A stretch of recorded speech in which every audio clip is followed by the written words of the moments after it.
que se llama Deuda Vitaka Sutta, o sea, dos clases de pensamiento.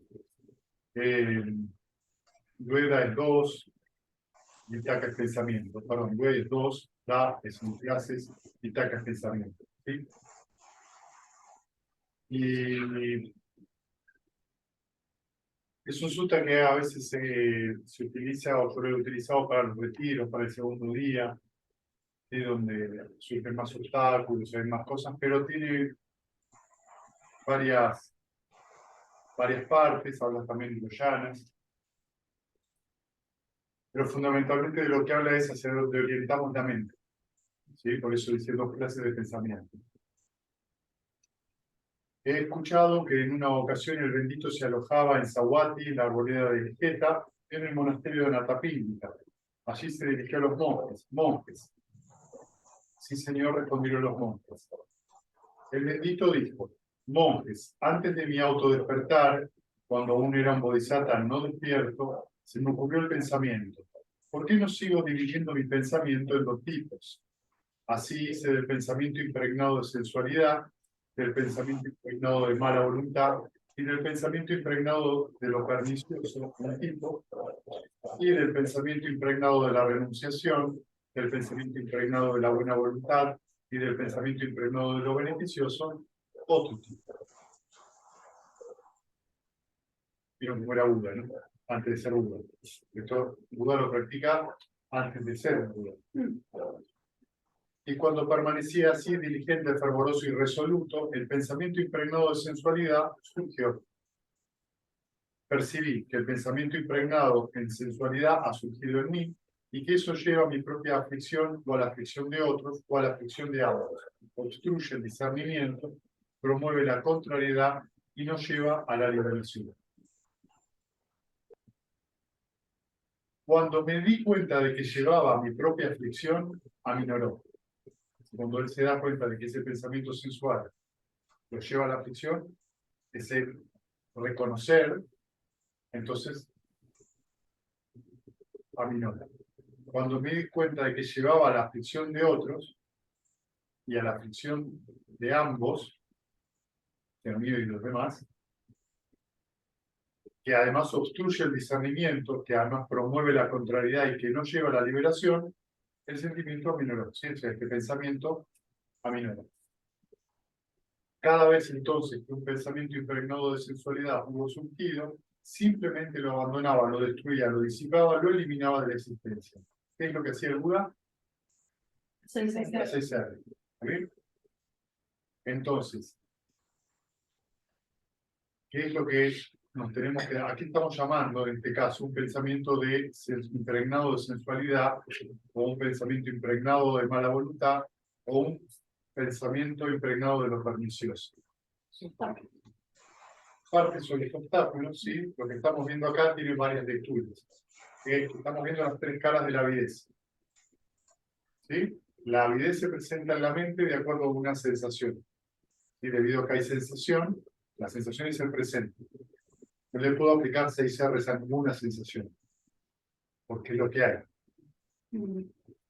Solo puedo aplicarle 6 R's a la reacción sobre esas sensaciones, es decir, a la avidez. La avidez es: me gusta, quiero más, lo sensual, dame más, dame más, dame más.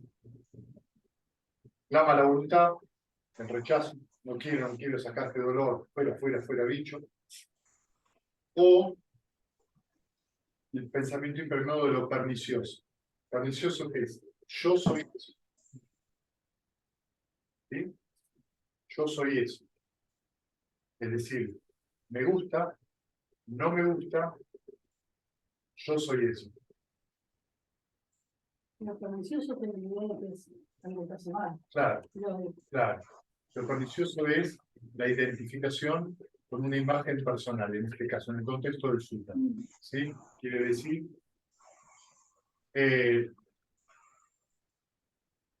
esto que me dijo no me gusta. Ahí tengo la mala voluntad, ¿sí? El rechazo. ¿Cómo me lo va a decir a mí? Que soy una persona mayor. Eso es lo pernicioso. Yo soy esto. Tengo una identidad. ¿Cómo me lo va a decir a mí? Que soy el presidente de la compañía. ¿Cómo me lo va a decir a mí que soy policía? ¿Cómo me lo va a decir a mí que soy papá? ¿Cómo me lo va a decir? ¿Entienden? Entonces, realmente nos pongamos y nos identifiquemos es permiso y ilusión. ¿Sí? Entonces, lo que está diciendo el Buda es que cada vez que yo, mi mente, se orienta a un pensamiento, en este caso de sensualidad, que es el primer ejemplo, quiero más, eh,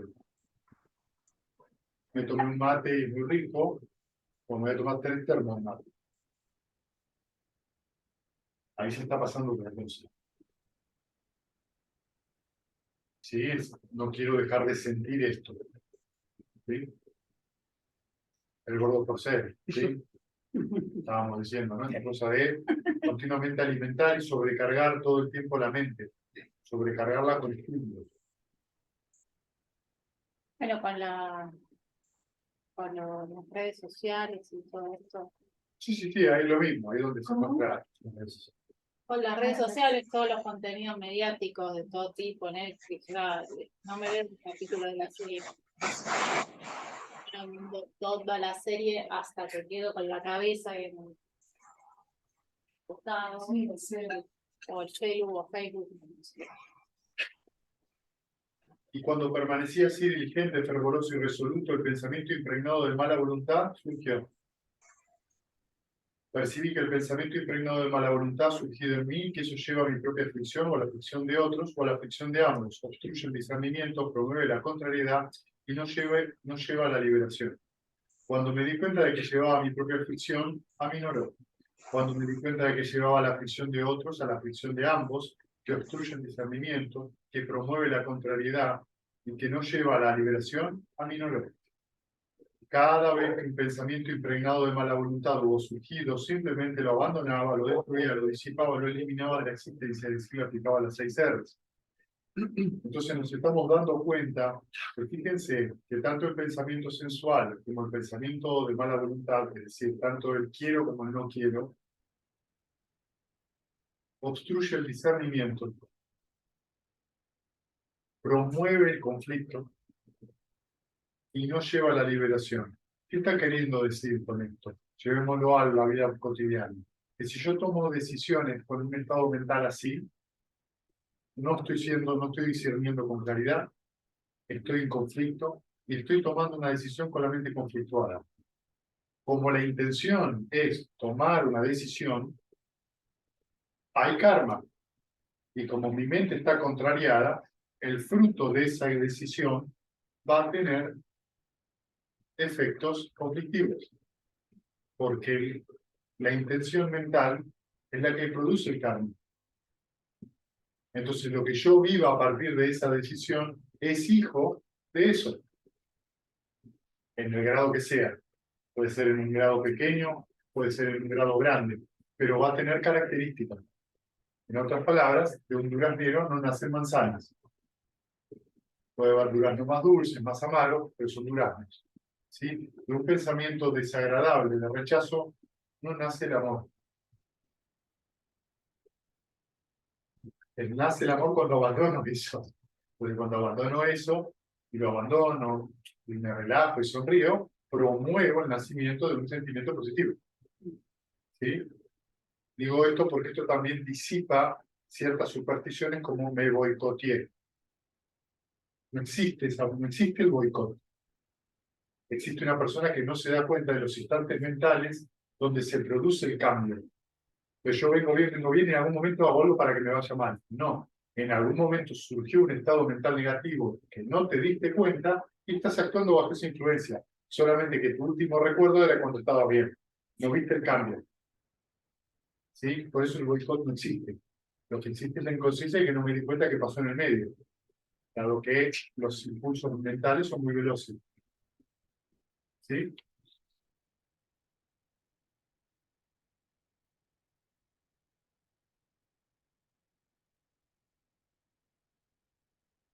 Cuando permanecía así diligente, fervoroso y resoluto, el pensamiento impregnado de lo pernicioso surgió. Percibí que el pensamiento impregnado de lo pernicioso ha surgido en mí y que eso lleva a mi propia aflicción o a la aflicción de otros o a la aflicción de ambos. Obstruye el discernimiento, promueve la contrariedad y no lleva a la liberación. Cuando me di cuenta de que llevaba mi propia aflicción, el pensamiento aminoró. Cuando me di cuenta de que llevaba la aflicción de otros, a la aflicción de ambos, que obstruye el discernimiento, que promueve la contrariedad y que no lleva a la liberación, aminoró. Cada vez que un pensamiento impregnado de lo pernicioso hubo surgido, simplemente lo abandonaba, lo destruía, lo disipaba, lo eliminaba de la existencia. ¿Qué significa eso? Que no lo exageraba también. Simplemente lo dejaba ir, se relajaba. No era, me pasa nada, es terrible, bueno, te voy a contar. ¿Sí? No estaba pasando nada de todo eso, simplemente, fíjense que dice, simplemente lo abandonaba. Eso es todo. Pero también hace como un reconocimiento antes de que es sano y que es insano. Todavía no. Sí, pero si se da cuenta. Llegaremos. No me spoilees el caso. Pero te lo digo porque estoy. No, espera. Lo que él está viendo ahora, está observando, fíjate cómo está compuesto el sutta, porque el sutta te presenta primero el aspecto negativo. Está bien, pero cuando ve esos pensamientos perniciosos que surgieron, dice, cuando me di cuenta de que esto que Le producía sufrimiento. me produce sufrimiento a mí, aminoró. Claro. Cuando me di cuenta que producía sufrimiento a los demás, aminoró. Sí. Cuando me di cuenta que, Sí. que hay un me di cuenta, Claro, hay un reconocimiento. hay un reconocimiento, esto no es sano. Claro, hay una reflexión y un reconocimiento de qué es sano y qué no. Claro, Pero es el bodhisattva. Sí, obvio. Un tipo considerablemente inteligente. Un poco. Bien, pensá que esto aparte no se lo enseña a nadie. Él lo deduce. Claro, sí.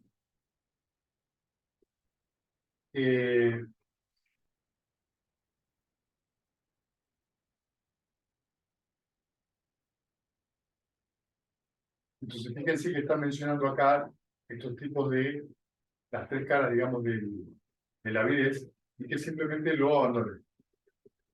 ¿Sí? Cuando lo abandona, lo que él siente es bienestar. ¿Sí? Tiene un hierro caliente en la mano, abre la mano, nada más.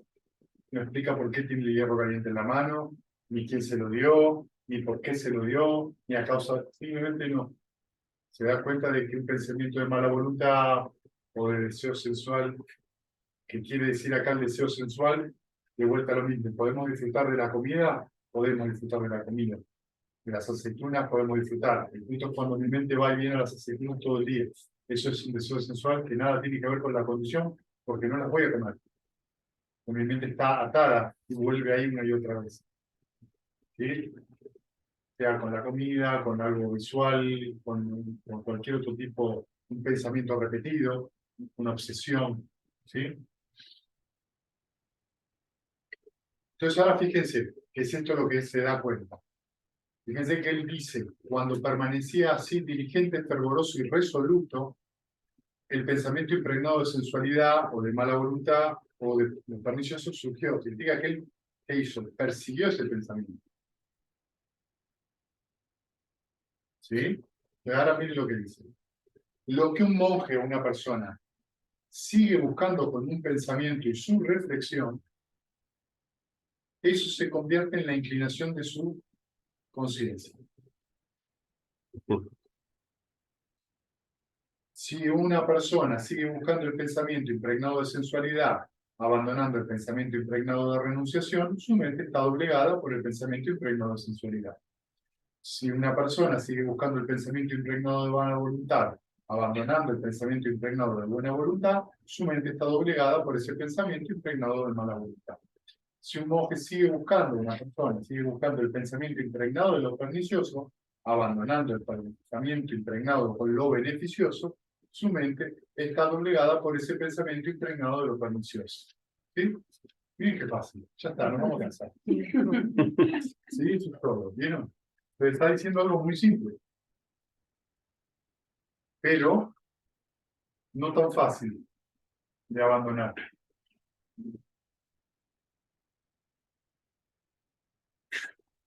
Lo que está mencionando acá es que cada vez que nosotros nos embarcamos en explicaciones sobre algo que nos hace mal, porque nos hizo mal.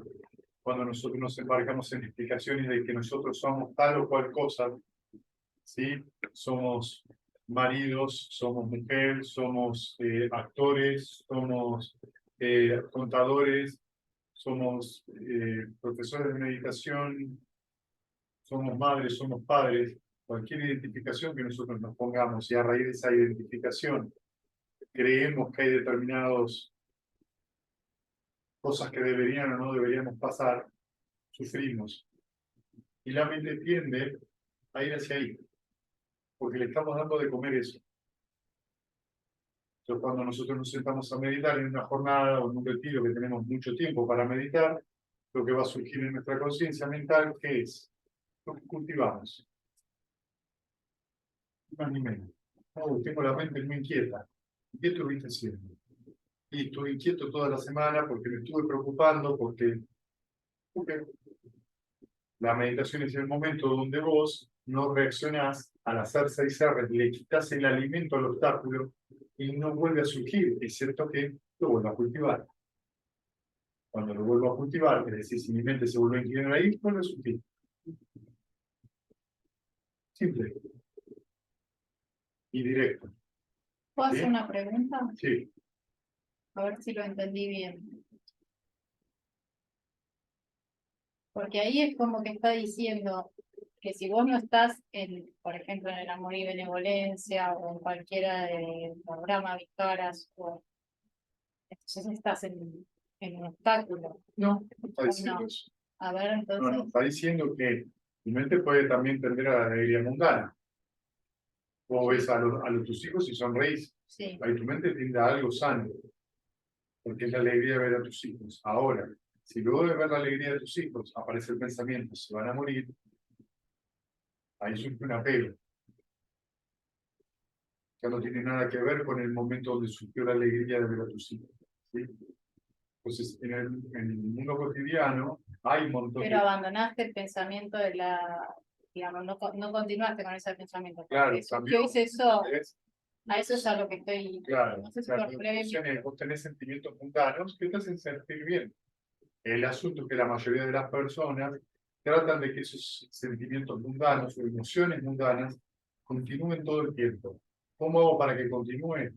Si yo me tomé un vaso de cerveza y me puse chispita de alegre, me tomo 2 botellas de cerveza. Cosa que no termina pasando, si me quedo chispita de alegre, me quedo cualquier cosa menos chispita. Sí, me quedo enterrado, chapilla. Me quedo enterrado en un pantano. ¿Sí? Pero ¿por qué la persona hace eso? Olvídense de... está buscando satisfacción. Exactamente, está buscando tranquilidad. De alguna forma está buscando algo que lo sosiegue, que lo calme. Que son métodos poco efectivos. Lo mismo ocurre con cualquier cosa, con el chocolate, con el sexo, con comprarse autos, tener mejores trabajos, tener más plata, ser reconocido mejor en la profesión, en lo que uno quiere. Digamos, cualquier zanahoria que nos pongamos va a ir detrás de eso.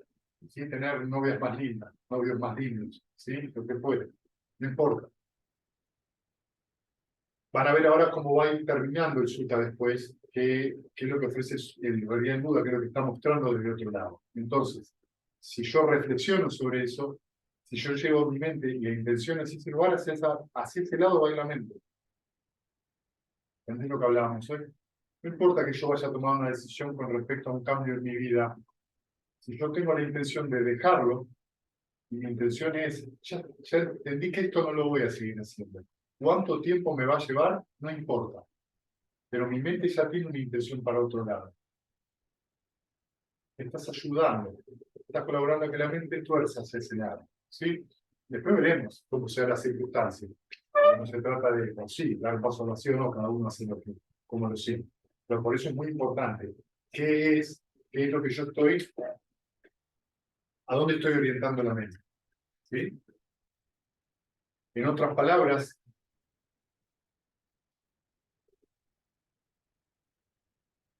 nosotros somos los que nos producimos el sufrimiento. Impecable. Absolutamente. Somos responsables de todo el sufrimiento y de toda la alegría que nos proporcionamos.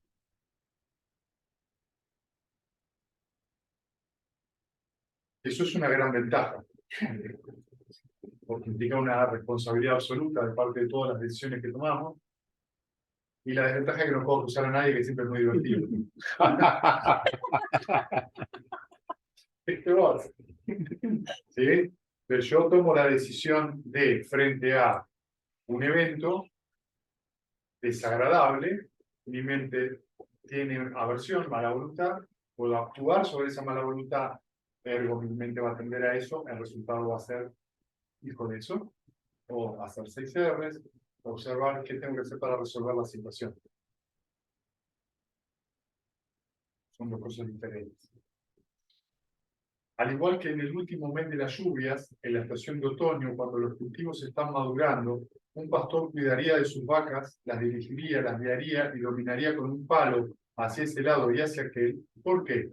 Porque prevé que latigazos o encarcelamiento o una multa o la censura pública surge de aquellos y permite que las vacas deambulen por los cultivos de los demás. Era algo que en la época de Buda era muy normal. O sea, los pastores tenían las vacas y de repente el pastor se quedaba dormido y las vacas seguían comiendo. Pero por ahí se habían ido a comer los campos de alguien y se armaban una. Pero ¿quién tenía que pagar por eso? El dueño de las vacas, porque era que el pastor no era dueño de las vacas.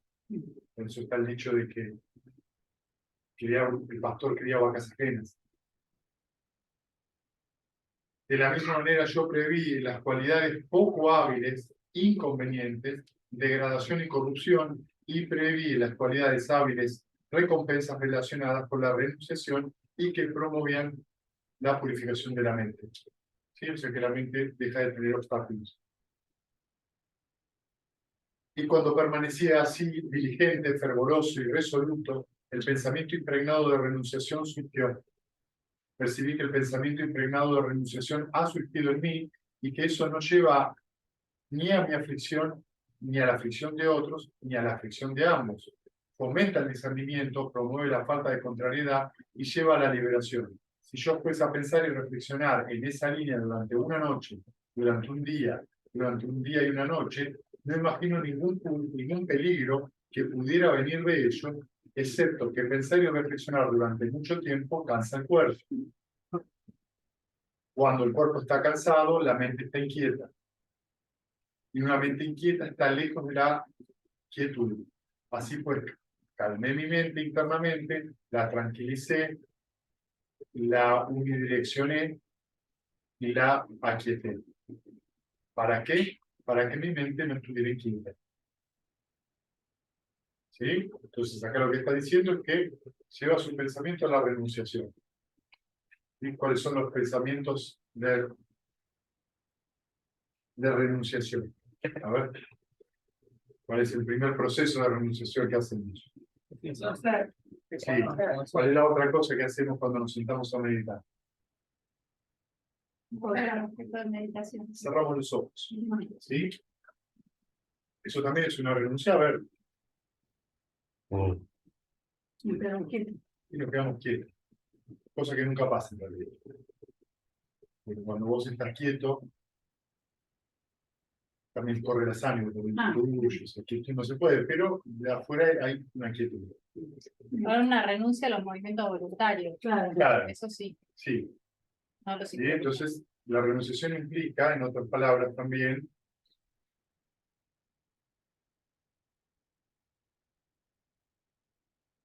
no dejarse ir con que la mente no siga divagando. Claro. Yo que con el objeto de meditación estoy renunciando.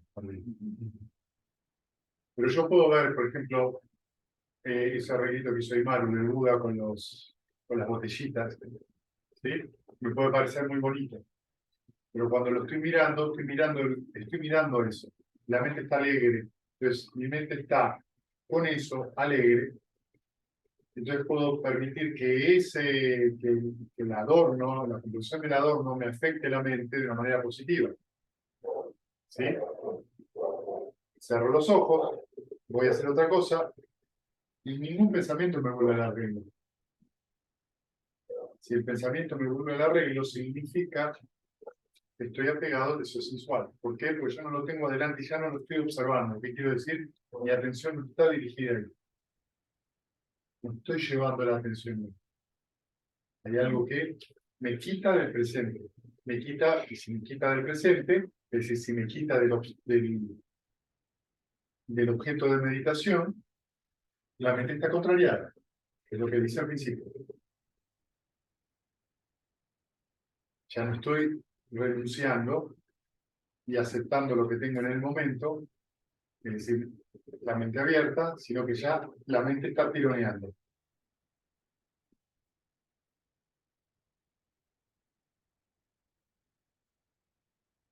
Y cuando permanecía así diligente, fervoroso y resoluto, el pensamiento impregnado de buena voluntad surgió. ¿Sí? Percibí que el pensamiento impregnado de buena voluntad surgido en mí y que eso no me lleva ni a mí a la aflicción, ni a la aflicción de otros, ni a la aflicción de ambos. Fomenta el discernimiento, promueve la falta de contrariedad y lleva a la liberación. Si yo fuese a pensar y reflexionar en esa línea durante una noche, un día y una noche, no imagino ningún peligro que pudiera venir de ello, excepto que pensar y reflexionar durante mucho tiempo cansaría el cuerpo. Cuando el cuerpo está cansado, la mente está inquieta, y una mente inquieta está lejos de la quietud. Así pues, calmé mi mente internamente, la tranquilicé, la unidireccioné y la aquieté. ¿Para qué? Para que mi mente no estuviera inquieta. ¿Sí? Entonces, el pensamiento de buena voluntad es el amor benevolente. ¿Sí? Es la compasión. Es budismo, la alegría empática o la ecuanimidad, que son los 4 gramas vitales, digamos, 4 sentimientos divinos que se utilizan como meditación dentro de esta técnica que estamos haciendo dentro del budismo también. ¿Sí? ¿Qué es el pensamiento de buena voluntad? Ser generoso. Ser generoso es un pensamiento de buena voluntad. Y la generosidad empieza por uno. Yo me soy generoso conmigo mismo, estoy dándome el espacio, ¿sí? Para poder meditar. Eso es ser generoso, porque estoy promoviendo mi propio bienestar. Y como estoy haciendo una meditación que implica irradiar a otras personas, estoy deseando bienestar a todos los seres. Y esto es muy importante, porque la mente, ¿a qué tiende? A lo que cultivo. Eso es lo que está diciendo Buda. A lo que cultivo. Si yo estoy meditando y meditando y medito en esto y medito en la mente, con el tiempo tiende a eso. Sola. ¿Sí?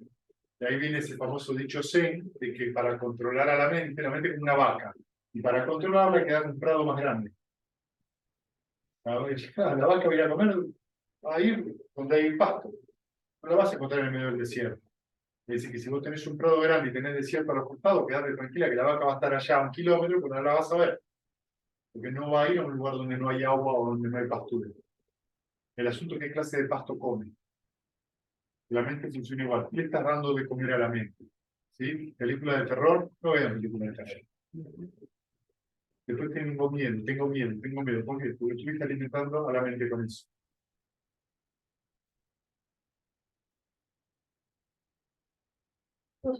Sí, A ver cuál es mi experiencia, ¿no? Pero cuando uno hace las 6R, ¿no? sí. ¿Qué diferencia hay entre eso y reprimir algo que uno Bien, está sintiendo? buena pregunta. Cuando vos reprimís,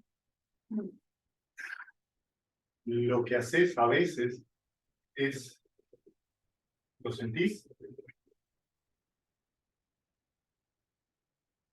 y lo empujás.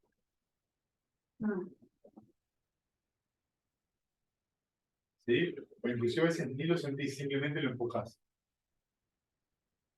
Esencialmente, el reprimir es una negación. ¿Sí? ¿Viste? ¿Lo entiendes? ¿Estás enojado? No, no estoy enojado. ¿Sí? Estás reprimiendo, estoy enojado. Los adultos somos mucho más plurales para eso, mucho más diplomáticos, si se quiere llamar. Ponele.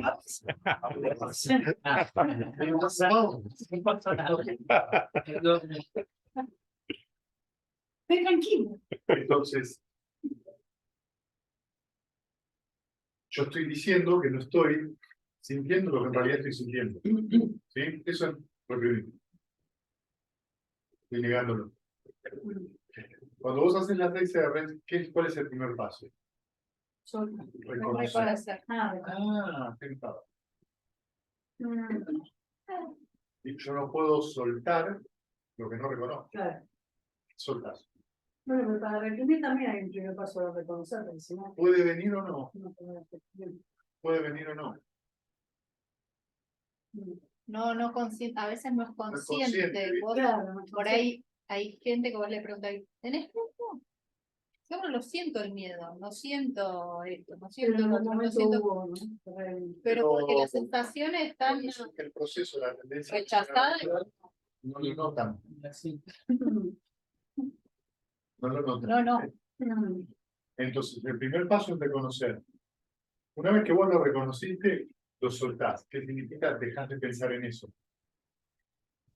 Dejás de reflexionar y lo dejás. Ya hay una represión. Porque ya lo reconociste, entonces ya entró la conciencia. ¿Entendés?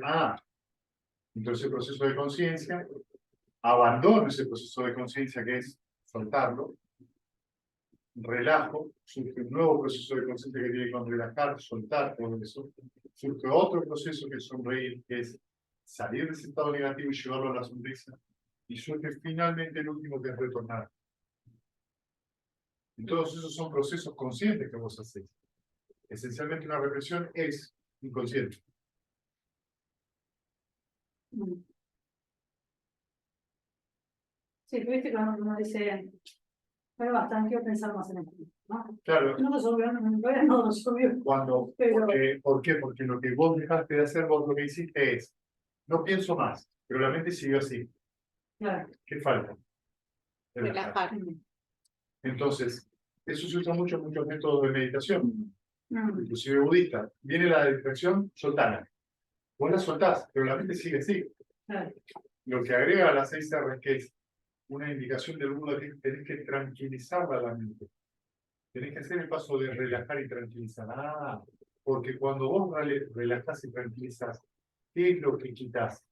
La avidez. La avidez, que es lo que alimenta ese obstáculo. Mm, Y sonreír. Luego de eso, podés sonreír, es decir, ahí viene el noble esfuerzo, sonrío para cambiar el estado mental negativo y recién después o vuelvo al objeto de meditación o vuelvo a lo que estaba haciendo con una mente livianita. Entonces ahí no hay posibilidad de reprimir. mm, Esa es la gran diferencia. mm. Por eso a veces te encontrás en otros sistemas de meditación gente que medita hace 20 años y se sigue enojando por lo mismo. Y los ves sentados a meditar y siguen enojados, fruncidos y con la misma fuerza. Porque en realidad lo que están haciendo es reprimiendo. De hecho, lo dijiste antes que no es a la sensación que hacemos el ser. Claro, no. La No es para, sensación. ¿cómo? No es a la sensación que le Ah. hacemos el ser. La sensación no necesariamente se va a ir, va a desaparecer, depende de su condición. Lo que estamos trabajando es la relación que tenemos con esa sensación, que cada uno tiene su propio condicionamiento mental en el cual reacciona con me gusta, no me gusta, soy eso y demás. Y seguimos.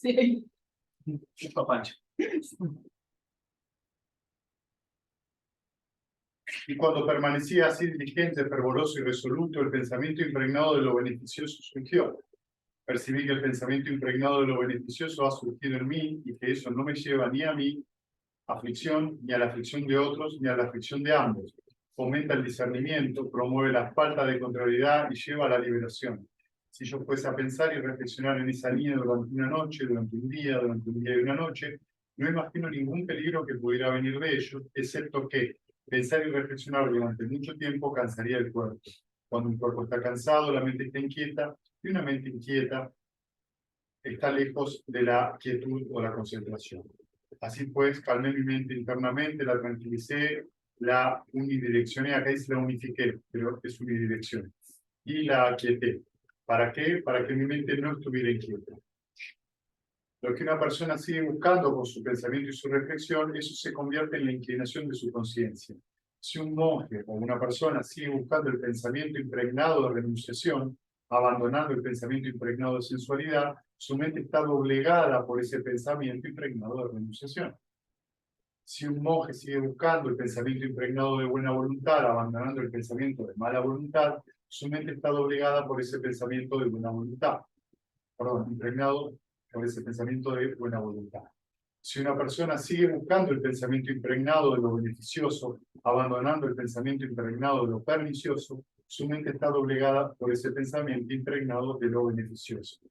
Entonces, con esto lo que está queriendo decir es siempre lo mismo, son acciones mentales. No está hablando de personas, está hablando hacia dónde tiende la mente. Cuando hablamos de la mente, por favor, no pensemos en una cosa que vaga por ahí, sino en algo que surge y cesa de acuerdo a las condiciones que la promueven. Entonces, si lo que se promueve es un pensamiento sano, amoroso, la mente está tendiendo a eso, porque es ese el karma que la está haciendo surgir y cesar. Esto es muy profundo, digamos, está puesto de una manera muy sencilla para relatar algo que es muy profundo, porque cuando en general nosotros después salimos a la vida, lo que suele ocurrir es que nos olvidamos que tenemos mente y todo lo que pasa alrededor es la causa de nuestros problemas y de nuestras alegrías. Y acá está diciendo otra cosa. Al igual que en el último mes de la estación de calor, cuando todas las cosechas han sido recogidas en el pueblo, un pastor cuidaría de sus vacas, mientras estuvieran descansando a la sombra de un árbol o en el cielo abierto, él simplemente permanece atento a aquellas vacas. De la misma manera, yo simplemente permanecía atento a aquellas cualidades mentales.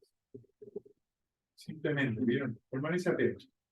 No se unifica, no se pegotea, no hace fuerza, no trata de que no sea, simplemente que las tiene en órbita, ahí, las tiene presentes. Cuando se va, cuando la vaca se va, la va a buscar. Se dice. Una persistencia inagotable surgió en mí y se estableció una atención nítida. Mi cuerpo estaba calmado e indiferente. Mi mente concentrada y unificada. Bueno, Diferente como cuánime. sí, el cuerpo no está nunca ecuánime. Lo que quiere decir es que mi cuerpo estaba calmado y cómodo. Y la mente estaba aquietada y unidireccionada, es decir, que estaba con el objeto de meditación. Entonces, cuando esto ocurre, apartado de la sensualidad, apartado de las cualidades mentales perjudiciales, entra y permanece en el primer jhana. ¿Sí? El primer jhana tiene alegría y felicidad nacidos del apartamiento y va acompañado por el pensamiento dirigido y el pensamiento sostenido. Mira, falta acá no está, no sé si te equivocó la traducción, falta con la mente unidireccionada en el objeto de meditación. Bueno, ¿qué es el jhana? El jhana es un estado que ocurre cuando los obstáculos cesan. ¿Sí? Los obstáculos son 5. Duda, deseo sensual, mala voluntad o aversión, ¿sí? Preocupación o ansiedad y pereza y letargo. Esos son los 5 obstáculos de la vida, con todas sus variantes. Cuando esos 5 obstáculos cesan, la mente naturalmente entra en el estado de jhana. El primer jhana tiene estos factores, ¿sí? Aparece como una alegría que se llama piti, que es una alegría muy particular, muy hermosa. A veces uno siente que está como flotando de la alegría. Surge sukha es placer, el cuerpo está cómodo, ¿sí? Se siente muy tranquilo. Y surge esto que dice el pensamiento dirigido y el pensamiento sostenido. En realidad es el pensamiento aplicado y el pensamiento sostenido. El pensamiento aplicado es, yo puse energía, mandé mi intención en entrar en contacto con meta, con el amor benevolente. ¿Sí? Y luego está, estoy con ese objeto. Eso es pensamiento aplicado y pensamiento sostenido. ¿Sí? Vitaka y Vichara son impares. ¿Sí? Entonces, ese proceso, luego de un tiempo, cuando no surgen los obstáculos, empieza a surgir esa sensación de alegría y de felicidad, y una sensación de que la mente va cómodamente dirigida al objeto de meditación. Esos 5 factores que surgen en oposición a los 5 obstáculos hacen surgir el primer jhana. En general, cuando uno tiene esa experiencia, sale de la meditación y dice, me iluminé. Está buenísimo. Y empieza a entender por qué está bueno meditar. Y que meditar tiene que ser un disfrute. Si no hay disfrute en la meditación, vamos por el mal camino. ¿Sí? Es muy importante que el meditador en algún momento logre el primer jhana. En general, todos los que practican con este método, no mucho tiempo más después de empezar y haciendo así los retiros, se les empieza a hacer habitual poder entrar en ese estado. Que la primera vez que entran en ese estado es como maravilloso, y después naturalmente pasa lo que siempre uno quiere, y otra vez que pase, ya nunca más pasa, porque quiero que pase. ¿Sí? Es la puerta de salida. Y en líneas generales, cuando esto ocurre, el primer jhana suele ocurrir por ahí en una jornada de meditación o en un retiro, porque hay más tiempo para que la mente se quiete. En líneas generales uno tuvo que haber sentado por lo menos 45 minutos, menos que ese tiempo es raro que surja. Si surge en menos tiempo es porque vengo sentando. En algún momento por ahí aparece, a veces aparece rápido, pero por ahí la tercera o cuarta sentada del día. Lo que En yo vi general, también es que a alguna gente como de repente le pasa, pero después claro, no no, lo puede, claro, no se establece. encuentran ahí, lo tienen una vez y después durante el tiempo no lo encuentran Claro, más. ¿Sí? no se establece. Porque una cosa es alcanzarlo una vez y otra cosa es establecerse ahí. Eso se vuelva una experiencia habitual. En general, para que esto ocurra, la mente tiene que estar en silencio 2-3 minutos. O sea, No parece mucho, ¿viste? Al principio decís 2-3 minutos. 2-3 minutos entre 6 R's y 6 R's. ¿Sí? O sea que durante 2-3 minutos no hay distracción. Puede haber algún comentario. ¿Sí? Pero no hay, la mente no se va. Está cómoda ahí donde está. Está confortable. ¿Sí?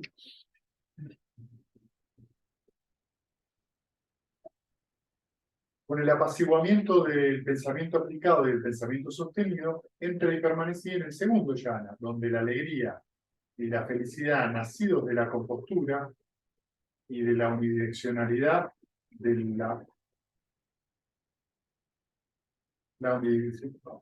Qué producción tan complicada. Voy a volver. Con el apaciguamiento del pensamiento aplicado y el pensamiento sostenido, entra y permanece en el segundo jhana, donde la alegría y el placer o la alegría y la felicidad nacen de la compostura mental, la unidireccionalidad de la mente y la confianza. Bueno, entonces en algún momento se calma esta verbalización mental que es, yo me digo que mi mente esté en calma, que mi mente esté pacífica, en algún momento eso cesa. Y cuando eso cesa, ese es el pensamiento aplicado. Yo vuelvo cada tanto a decírmelo para que no perder la conexión con el objeto de la meditación. Pero en algún momento eso cesa. Cuando eso cesa, lo que voy a sentir es que la alegría se vuelve como si estuviera en el volumen de la alegría. Hay gente que se levanta del asiento, está tan alegre que siente que toca el cielo con las manos. Entonces, es una sensación de que la alegría te va a salir por los poros. Y es tan fuerte que vos salís de la meditación y decís, antes no me había iluminado, ahora me ilumino. Y es una sensación muy fuerte de ti, ¿sí? Una alegría muy grande. ¿Cuál es la cosa importante de estos factores del jhana? Que no dependen de nada exterior. ¿Sí? Por eso a veces se los reconoce como sentimientos supramundanos. Nadie te dio nada. Y nadie te dio un beso, nadie te dio un regalo. Nace de tu propia mente, de lo que vos estás haciendo con tu mente, es decir, de la decisión que vos tomás de meditar. Una alegría que te es totalmente propia en ese sentido. Quiero decir que no depende de ningún factor externo. Cuando esto pasa, cesa entonces esa verbalización mental. Y empieza a aparecer esto que dice confianza, que es, esto está bueno. esto está bueno. Entonces, me siento bien. Cuando vos en general salís de esta experiencia, salís muy contento y te sentís fantástico. Entonces, acá hay algo, este hombre sabía de lo que hablaba. Cuando se desvanece la alegría, permanece en la ecuanimidad.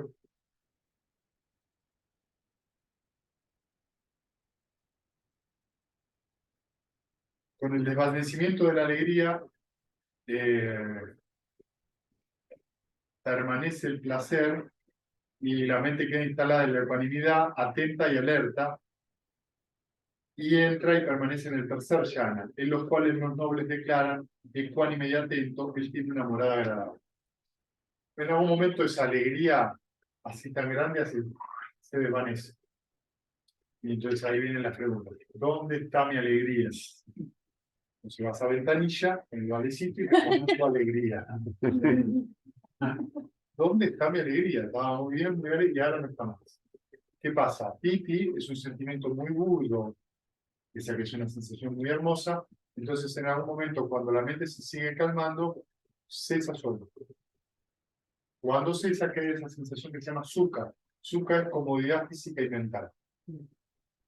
Cuando eso sucede, van a tener varias experiencias diferentes. Por ahí empiezan a dejar de sentir partes del cuerpo. No sienten las piernas, no sienten los brazos, o una mano, o sienten que la pierna está para allá, y en realidad está ahí. Durante la meditación. Durante la meditación, sí. Esto se debe a que, como la mente entra cada vez a estar más en calma, todo el mapeo nervioso empieza a perder estímulos. Entonces deja de sentir el cuerpo.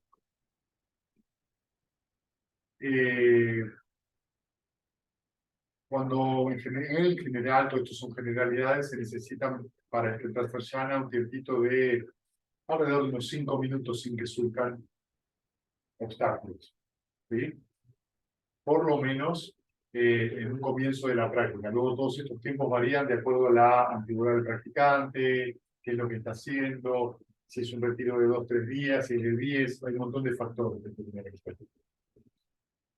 En general, estas experiencias ocurren dentro de los 50 minutos o la hora. ¿Sí? Más o menos. Pero hay una sensación acá de mucha calma. Y surge la ecuanimidad, por primera vez como un factor mental. Más silencio ¿Sí? también. Hay más No, silencio y la ecuanimidad es Cayó la agronomía. uno de los sentimientos más elevados que tiene el ser humano, si no es el más elevado de todos. Es la posibilidad de aceptar cualquier cosa que suceda con tranquilidad. Entonces, de acá en adelante, la ecuanimidad va a ser cada vez un factor más importante. Y como pueden ver, lo que va pasando desde la mente cotidiana a los yanas, hay un proceso que va cesando. ¿Vieron? Primero había pensamiento aplicado y sostenido, luego cesa el pensamiento aplicado y el pensamiento sostenido, luego cesa la alegría. Y ahora vamos a ver que con el desvanecimiento, con el abandono acá dice del placer y del dolor, es decir, que desaparece no completamente, pero desaparece sukha, ese placer, esa comodidad desaparece. Con el anterior, como la anterior desaparición de la alegría, acá dice euforia y sufrimiento, no está. Entré y permanecí en el cuarto yana, donde la pureza de la ecuanimidad y atención sin placer ni dolor. Entonces, desaparece sukha, ese sentimiento no desaparece completamente, sino que desaparece como factor del yana, o sea, de ese estado mental, y queda una sensación de gran ecuanimidad. Para que esto pase, necesitamos una horita 10 por lo menos de sentada. Siempre 50 minutos y una hora 10. Y vamos a estar alrededor de entre 8 y 10 minutos sin que haya distracciones. Pero acá la mente hay diferentes experiencias. La mente está muy ecuánime, muy serena. Este era un yana que el Buda lo llamaba el bello. Es una base, digamos, es el último de los yanas sutiles, así se llaman, son los primeros 4 que les mencioné recién, y es de donde se van a desarrollar se pueden desarrollar diferentes cosas. En ese estado, digamos, del cuarto yana, uno tiene una sensación, ya no va a sentir el cuerpo prácticamente. Y la respiración se va a volver muy sutil. Prácticamente no se percibe. Es debido a eso que la respiración se vuelve muy sutil, que desaparece, no se siente el cuerpo. A veces se siente que no es una cabeza flotante. ¿Sí? Ya en el anterior, ya en el tercero, puede ser que el sentimiento pase del pecho y suba a la cabeza. Eso es totalmente normal. ¿Sí? No significa eso que si un día se sientan a meditar y el sentimiento surge directo en la cabeza, estén en el cuarto llana. ¿Sí? Cada uno de estos estados tienen varias condiciones para que surjan, no una sola. ¿Sí?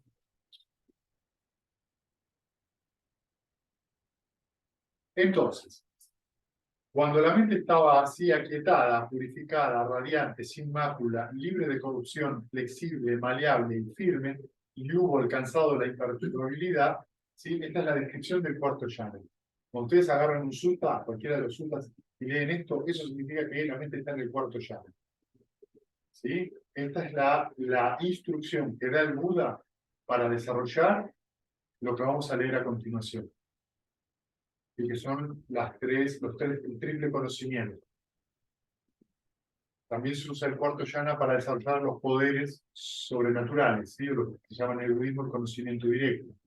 Y también es el cuarto llana lo que se necesita para desarrollar los 4 llanas inmateriales, que son 4 llanas todavía superiores al cuarto en ese sentido, o 4 versiones del cuarto llana más sutiles, que son experiencias todavía más extrañas y maravillosas. ¿Por qué es importante estas experiencias? Porque les van a dejar aprendizajes. Les van a ir enseñando el camino de la cesación. O sea, la mente cada vez cesa más en sus actividades y uno se siente cada vez mejor. Que es el camino inverso al que hacemos en la vida cotidiana. Quiero más, quiero más, quiero más, quiero más para sentirme mejor. La mente, cuanto más aquietada está, más feliz está.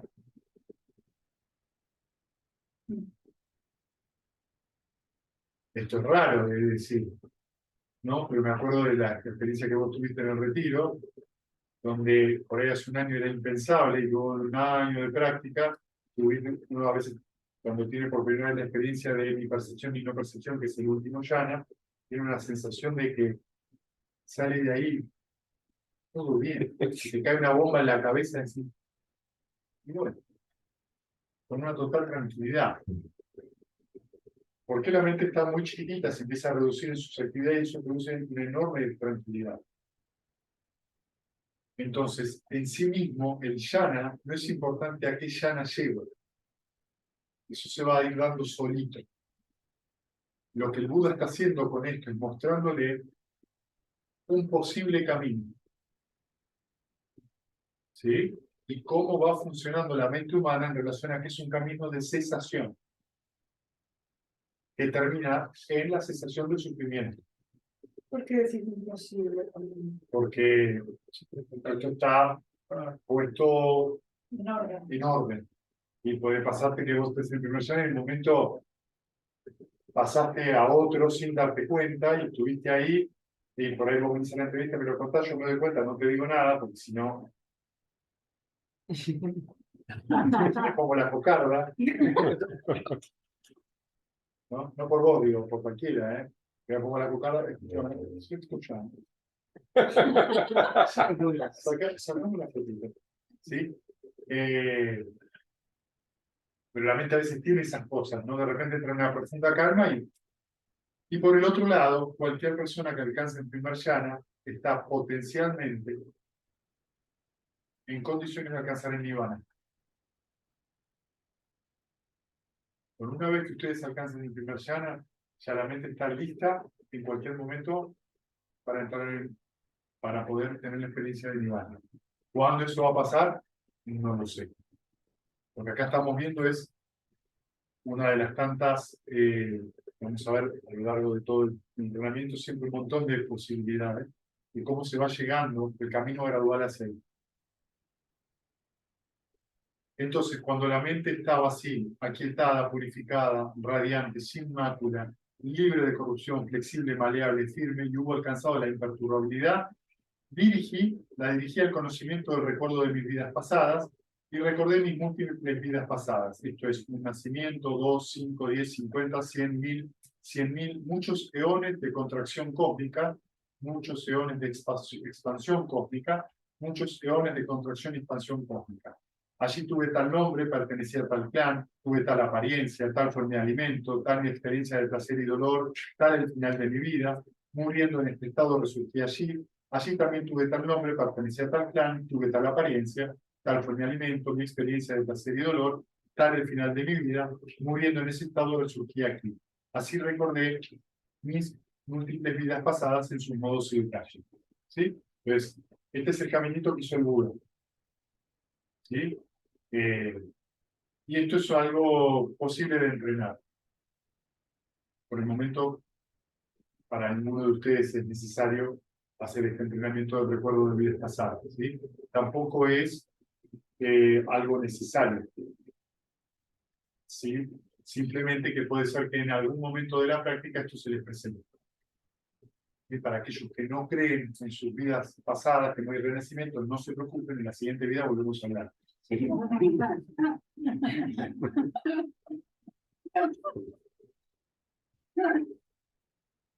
Lo volvés a recordar. Para esto de las llamas, los llamas, la cuestión es establecer se necesita en la perfección, ¿no? Ah, Sí, la cuestión es que eso se te vuelve una experiencia cada vez más cotidiana. mm, Los yanas son estados de tremendo mérito. Tremendo mérito, porque cuando vos estás en yana, la mente está pura. No tiene ninguna distracción. Entonces, las formaciones kármicas de ese yana después dan fruto. bueno, Por eso se hace tanto hincapié de que cuando vos en un retiro, o inclusive ahora en la jornada, si vos no estás meditando, seguís con el objeto de meditación, porque podés entrar en yana caminando, podés entrar en yana cocinando, yendo al baño.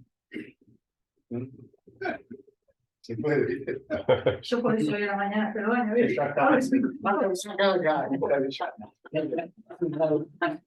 Podés vivir de humo. ¿Sí? Entonces, tienen muchísima, lo que estás haciendo hay un fruto, una semilla muy pura, de muchísimo mérito, de muchísimo bienestar, porque hay bienestar físico y mental. Y como todo, no hay una intención detrás, eso va a dar fruto. Ahora, no había futura, dentro de 5 minutos.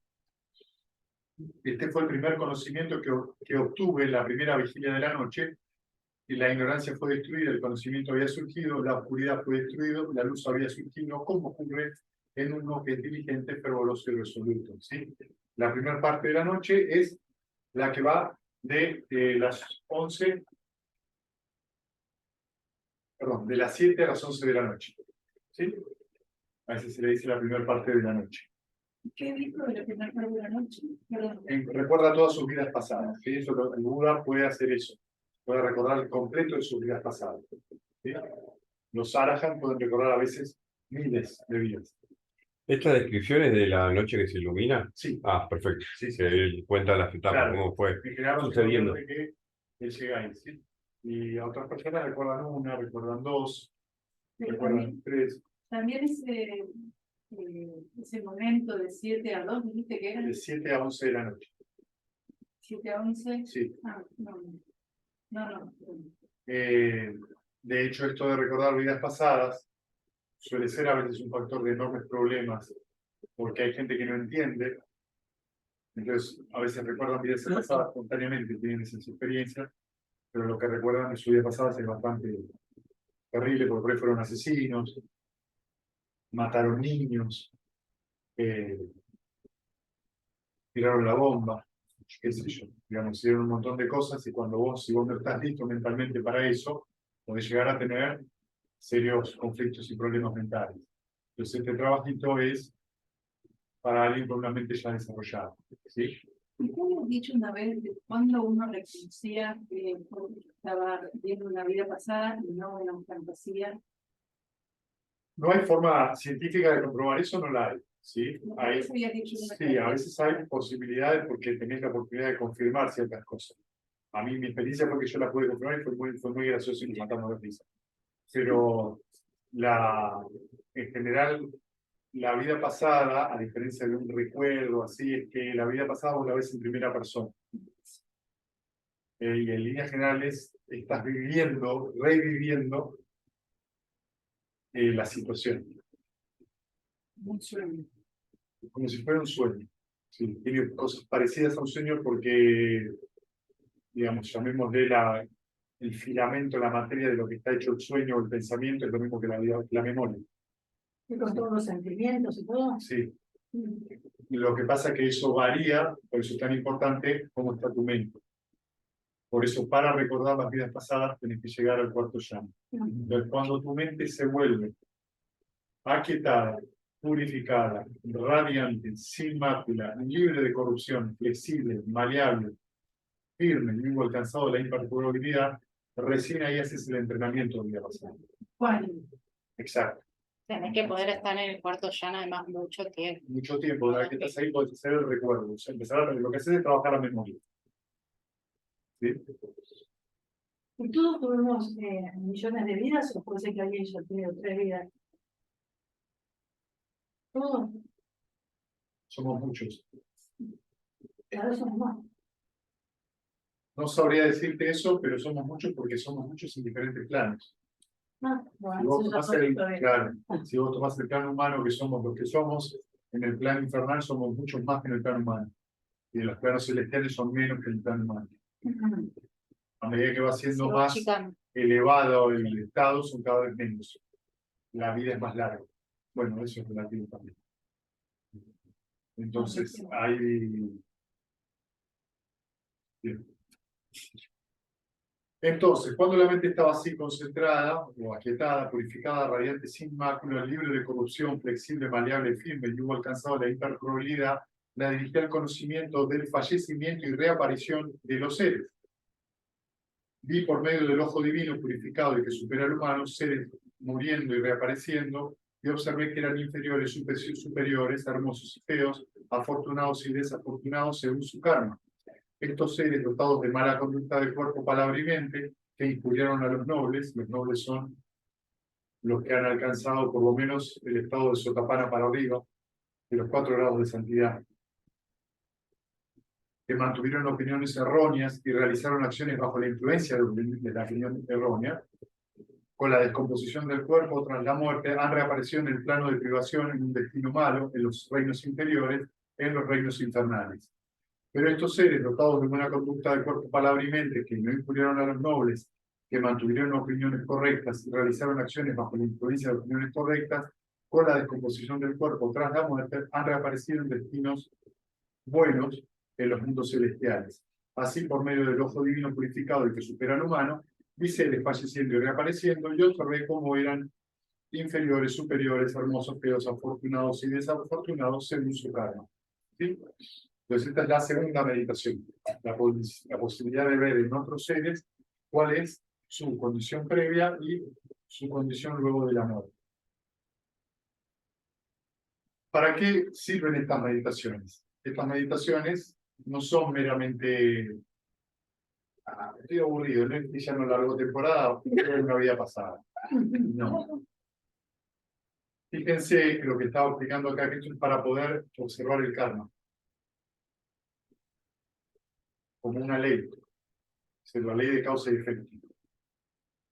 Todo el samsara, todos los circuitos de existencia que hay, responden al karma. Hay una causa, hay un efecto, hay una condición y un fruto de esa condición. ¿Sí? Cuando uno ve o tiene la experiencia de esto, lo que comprende es que una mera intención hace 150.000 vidas puede dar fruto mañana. Porque puede empezar a ver los hilos de ese karma. Pues empieza a comprender acción, que todo es acción, y que no hay ninguna decisión inocua. Toda decisión trae un fruto, una consecuencia. Bueno, estuve de mal humor toda la tarde, ¿qué más da? Nada, más que tu propio infierno y lo que va a venir después. Si no te vas a quejar después, no hay problema.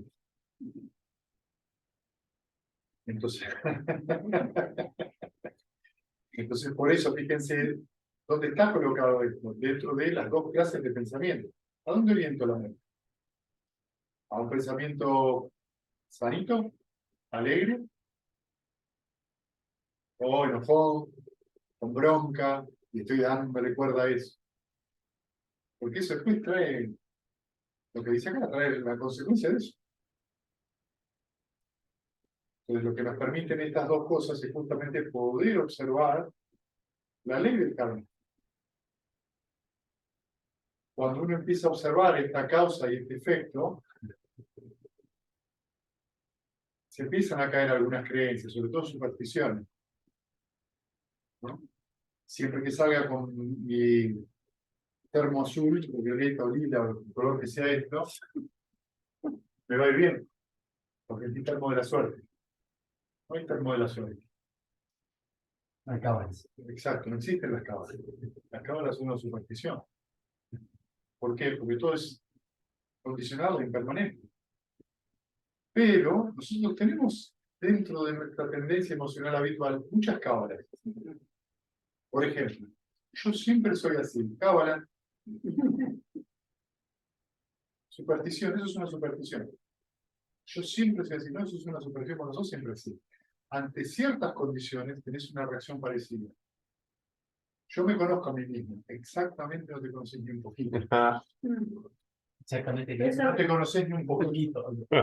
Porque vos tenés una imagen tuya que suele estar reflejada por lo que alguien te dijo. Tu padre, tus amigos, tu marido, tu esposa. Esas reacciones habituales y no todo intención. Esa tendencia emocional habitual, ¿sí? Baba, se llama existencia, es lo que produce la noción de existencia. Que es lo que hace que uno diga yo soy así. Exacto. Mm.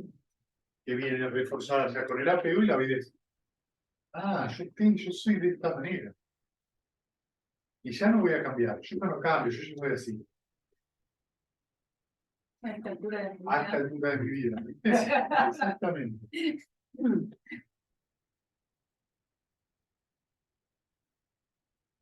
Entonces, ciertas cosas son cosas que uno tiene que estar muy atento, porque esas supersticiones son lo que dice acá, opiniones erróneas. Y toda opinión errónea te lleva a más apego, a más tendencia emocional habitual, por ende a más sufrimiento. Y o sea que. Está muy fin. No. ¿Sí? Tengo una preguntita del minutito anterior, digamos. Los seres de distintos niveles, ¿no? Sí. Los ángeles, los Sí. dioses, los infiernos, se comunican, nos comunicamos entre. Puede haber comunicación, a veces sí. Viste que hay teorías que dicen que los ángeles nos cuidan, qué sé yo, que se ocupan de los humanos. Puede haber relación, sí. Puede haber relación, sí.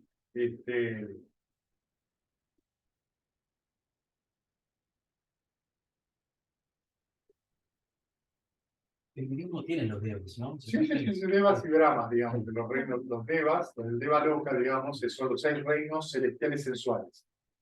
Son los demonios. No, los 6 reinos sensuales celestiales. El primero es el de los 4 grandes reyes, que es el que corresponde a los elfos, hadas, espíritus del agua. ¿Sí? Después tenés otros niveles donde está Saka, que es el rey de los dioses, que puedes decir Odín, si querés, o Zeus. Tenés otros reinos superiores, que todavía tienen forma, una cierta forma, tienen cuerpo y disfrutan de los placeres sensuales. Vos pensate, si sos un dios. No estoy muy seguro, pero creo que imagínate que un dios mide como más o menos 2000 metros, una cosa así. Y uno es un ser humano que se cree muy importante. Y los dioses están haciendo lo que hacen los dioses. ¿Viste lo que vos lees en la mitología? La pasan de juerga. Y sí. Son seres muy puros, más puros que nosotros, por eso tienen poderes, pueden ver a lo lejos, moverse rápidamente de dirección, viven muchísimos años, pero en un momento fallecen, se mueren.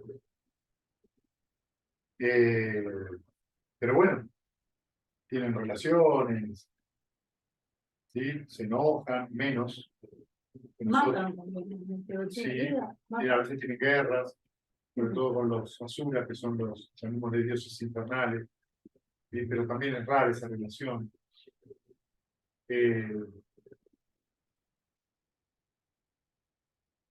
Y en su mente está más elevada que la nuestra, todavía no son santos. ¿Sí? Puede haber algunos dioses que sean santos o alcancen el nivel de santidad que se llama santidad dentro del budismo. ¿Sí?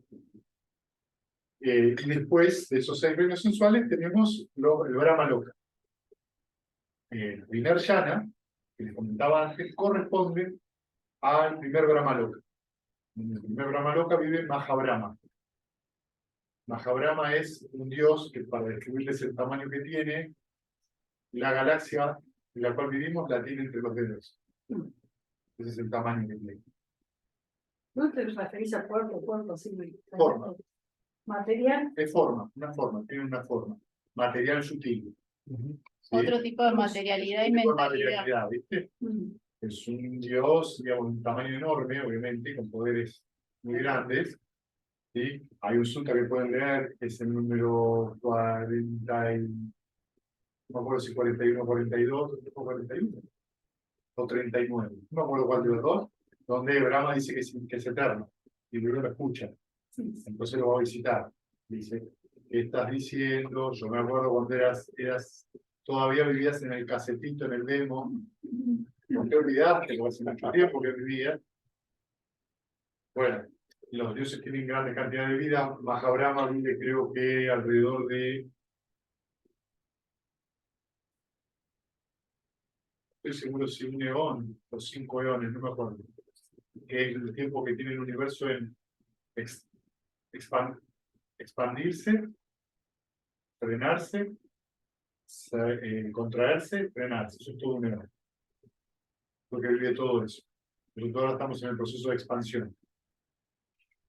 Imagínate, se había olvidado.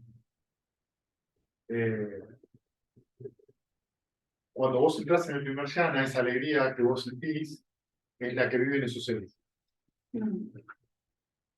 Tienen ese estado mental constante. Ese es el estado mental, un estado divino. Por eso se le llama supramundial. Cuando estás en el segundo yana es los seres que habitan, que viven más tiempo, que son aún más grandes, y así. Y por eso también se dice que si en el momento de la muerte por ahí surgiera uno de los yanas, No escuché. si en el momento justo antes de abandonar esta existencia surgiera el primer yana, porque vos ya lo visitaste, ya surgió en algún momento las condiciones o lo cultivaste durante mucho tiempo, es más posibilidad de renacer. Porque los instantes letales, antes de la muerte, por ahí te hacen surgir ahí. Por eso el yana tiene una enorme cantidad de niños. ¿Sí? Entonces, y si bien es una morada cómoda aquí y ahora, porque la mente está así, tiene su efecto kármico también. Pero Mario, eso que decías surge naturalmente. No, vos podés entrar en yana. No, a veces los monjes justamente van a ayudar a las personas para que recuerden el yana en ese momento. Es muy importante que todo el tiempo lo Mientras- conforten. Ah, Le irradian el amor benevolente, lo conforten, que sienta tranquilidad mental. Tranquilidad, que pase con mucha amorosidad, porque esos surgir y cesar es lo que está condicionando lo que surge y cesa justo después. Y la muerte es solo un momento, en realidad ya te moriste. Surgiste y cesaste, pero en algún momento, cuando el cuerpo no puede continuar con las funciones, renace, y entonces es muy importante si está vivo. Y que la mente esté en ese grado de apertura. Y además, no sé, cuando ves a alguien morir, te aseguro que no es lo mismo ver a alguien morir con una sonrisa que ver a alguien morir en completa angustia. En líneas generales, antes de la muerte hay visiones, ¿viste? Las personas tienen visiones. Pueden ver que en general eso se puede tomar como la tendencia mental que vos tenés hacia donde tiene tu mente a renacer. Por ejemplo, vienen los animales, agarrate Catalina que te vas a renacer ahí. No está bueno renacer en un reino animal. Vienen por ahí, te visitan, son visiones de tus parientes. Lo más probable es que renazcas en el reino humano. Por ahí vienen devas o vienen ángeles, y eso está bueno porque vas a renacer en un planeta donde tus ¿Vienen? nietos ¿Qué no. ¿Te Parecen, parece? los ves. Sí, los ves. Las personas a veces lo comentan. Claro, te lo comentan, vino tal La persona, me gente habló, la dice, gente está está loco. delirante. No, lo que pasa es que en ese momento la mente está inflexible, muy maleable. Está en un estado meditativo, pero la mente es como una radio, como una antena, ¿viste? En esos momentos la antena se hace muy finita.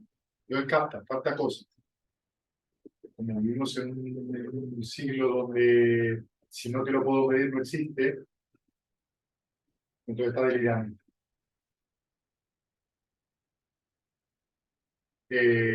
Por eso es muy importante. O leerle algo que le gusta, no hacerle ver películas de terror.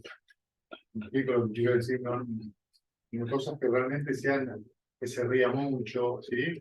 Digamos, en estos planos hay muchos devas que se alimentan de alegría. Pero cuando a veces ha pasado acá que estamos meditando y hay de repente una sensación de algo que se acerca y es una presencia divina que viene a masticar. Porque se alimentan de eso y cuando quieren morir en ese plano, se entristecen y pasan a otro plano.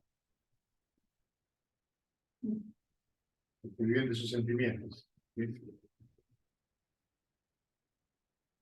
Ese fue el segundo conocimiento que obtuve en la segunda vigilia de la noche. La ignorancia fue destruida, el conocimiento había surgido, la oscuridad fue destruida, la luz había surgido. ¿Cómo ocurre en uno que es diligente, fervoroso y resoluto? La segunda vigilia es desde las 11 hasta las 3 de la mañana. ¿Sí? Esta es la segunda. Cuando la mente estaba así concentrada, purificada, radiante, sin mácula, libre de corrupción, flexible, maleable, firme y hubo alcanzado la imperturbabilidad, la dirigía al conocimiento de la finalización de las corrupciones mentales. Observé cómo había llegado a ser que esto es sufrimiento, este es el origen del sufrimiento, esta es la cesación del sufrimiento, este es el camino que lleva a la cesación del sufrimiento. Estas son las corrupciones, este es el origen de las corrupciones, esta es la cesación de las corrupciones y este es el camino que lleva a la cesación de las corrupciones. Mi corazón, o mi mente, sabiendo así, viendo así, fue liberado de la corrupción de la sensualidad, liberado de la corrupción del devenir, liberado de la corrupción de la ignorancia. Por la liberación hubo el conocimiento liberado. Observé que el nacimiento ha terminado, la vida santa se ha cumplido, la tarea ha sido realizada, no hay nada más para este mundo. Este fue el tercer conocimiento que obtuve, la tercera vigilia de la noche. La ignorancia fue destruida, el conocimiento había surgido, la oscuridad fue destruida, la luz había surgido, como ocurre en uno que es diligente, fervoroso y resoluto. Lo que está diciendo acá, que en esta tercera parte de la noche, cuando las 3 de la mañana a las 7, por eso dicen que Buda con la primera estrella de la mañana, digamos la última estrella de la mañana, es que llega al conocimiento final, es que se vuelve un Buda. Se vuelve un arahant. El arahant es el cuarto estadio de santidad. Y como no tiene maestro, sino que él es su propio maestro, es un Buda. Con esto significa que su mente queda liberada completamente de las 10 cadenas que nos encadenan al circuito de renacimiento. ¿Sí? Es decir, que cuando uno muere, renace inmediatamente, no hay descanso. Renace en el siguiente plano. ¿Qué nos ata a esto? El karma. Las 10 cadenas son 10 cadenas kármicas. Entonces, los 4 caminos de santidad son, el primero es el Sotapanna, es el que entra en la corriente. Se le llama así porque cuando entra en la corriente, su destino, como máximo en 7 vidas, es alcanzar el nirvana. Ya no puede renacer en ningún plano más abajo que el nirvana. Y se aflojan 3 cadenas, se sueltan completamente.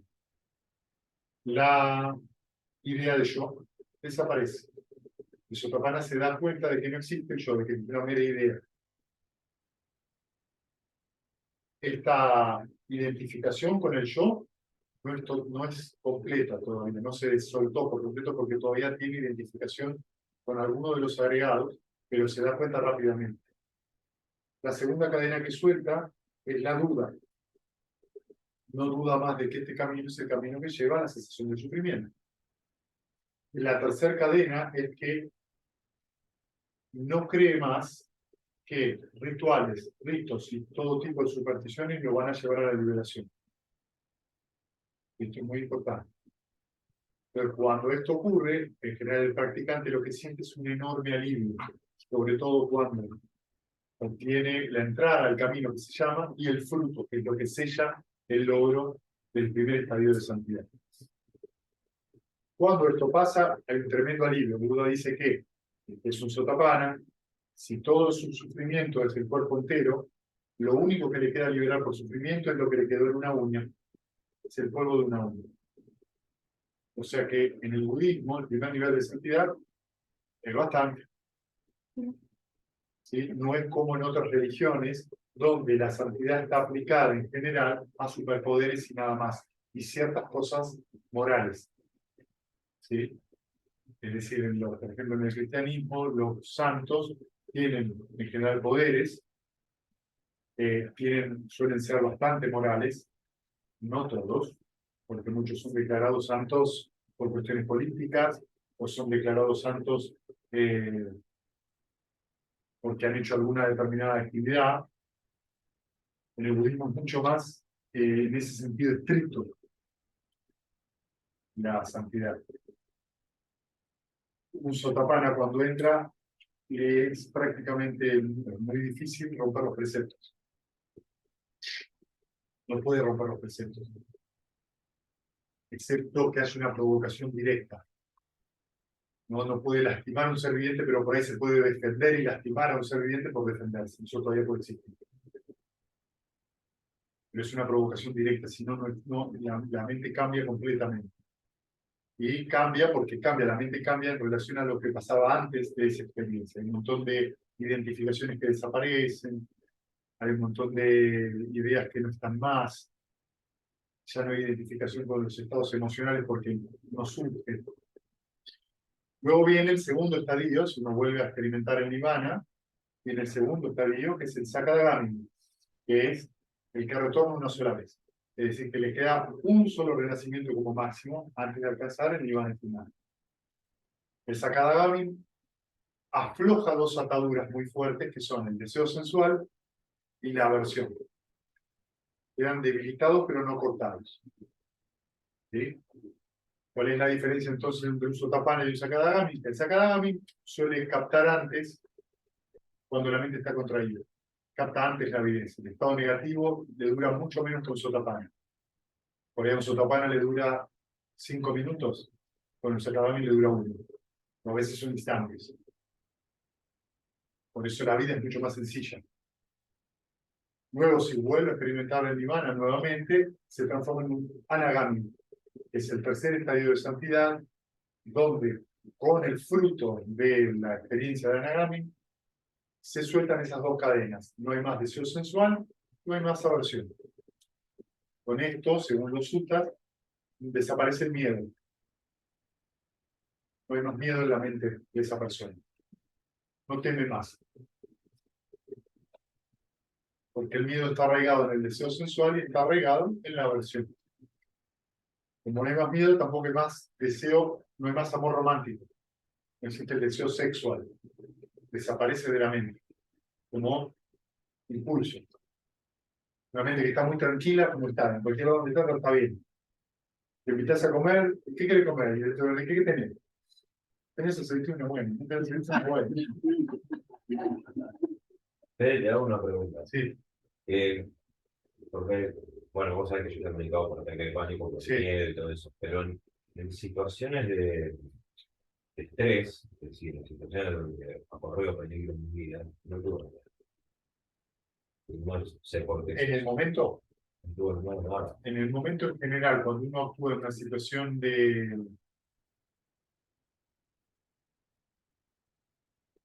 en el momento, Sí, con un cuchillo acá en el- Sí, sí, pero cuando vos tenés que entender, cuando yo hablo del momento mental. no estaba pensando en nada. En ese momento lo que ocurre es que uno puede actuar. Estás actuando para defender la vida. La adrenalina sube considerablemente, por lo tanto, el miedo no sea detectable y es detectable otra cosa. Es decir, ahí no sentí lo que yo llamo miedo. ¿A qué le llamo miedo? Ya me da muerte, pero- Huir. No, esa sería la reacción. ¿A qué llamo miedo? Yo voy caminando a la noche por el barrio y veo una sombra en la esquina. Y la forma de la sombra me trajo un recuerdo que no necesariamente es consciente y yo sentí algo que me detuvo. Eso es miedo. ¿Sí? Estoy con mis hijos o con mis nietos o con mi mujer y cruzó la calle y una moto le pasó por atrás. Parálisis, de como frizarse. ¿Sí? Hay una... Eso es miedo. ¿Sí? Entonces, Pero también en relación a lo que está diciendo Fede, muchas veces sucede que en el momento, como vos escribiste, aparece este efecto de huida, pelea, o por ahí el frizamiento, no sé qué, unos minutos después empezás a sentir miedo. claro, claro. El miedo, Pasan 5 minutos y empezás a sentir miedo. ¿Qué me hubiera pasado el si...? miedo necesita tiempo psicológico. Claro, Si vos no lo proyectás claro, al futuro como una posibilidad, el miedo no surge. ya está. El miedo surge en realidad cuando vos haces, ¿viste lo que me pasó? Y ahí surge el miedo. No. Porque hay esa división de tiempo, de lo que te pasó y lo que estás haciendo hoy. Cuando estamos hablando de esto, estamos hablando de una mente que irradia amor benevolente todo el tiempo. Se levanta y tiene amor benevolente. ¿Sí? Todavía tiene 5 apegos, que son las cadenas superiores. Tiene apego por el Dhamma, por la enseñanza.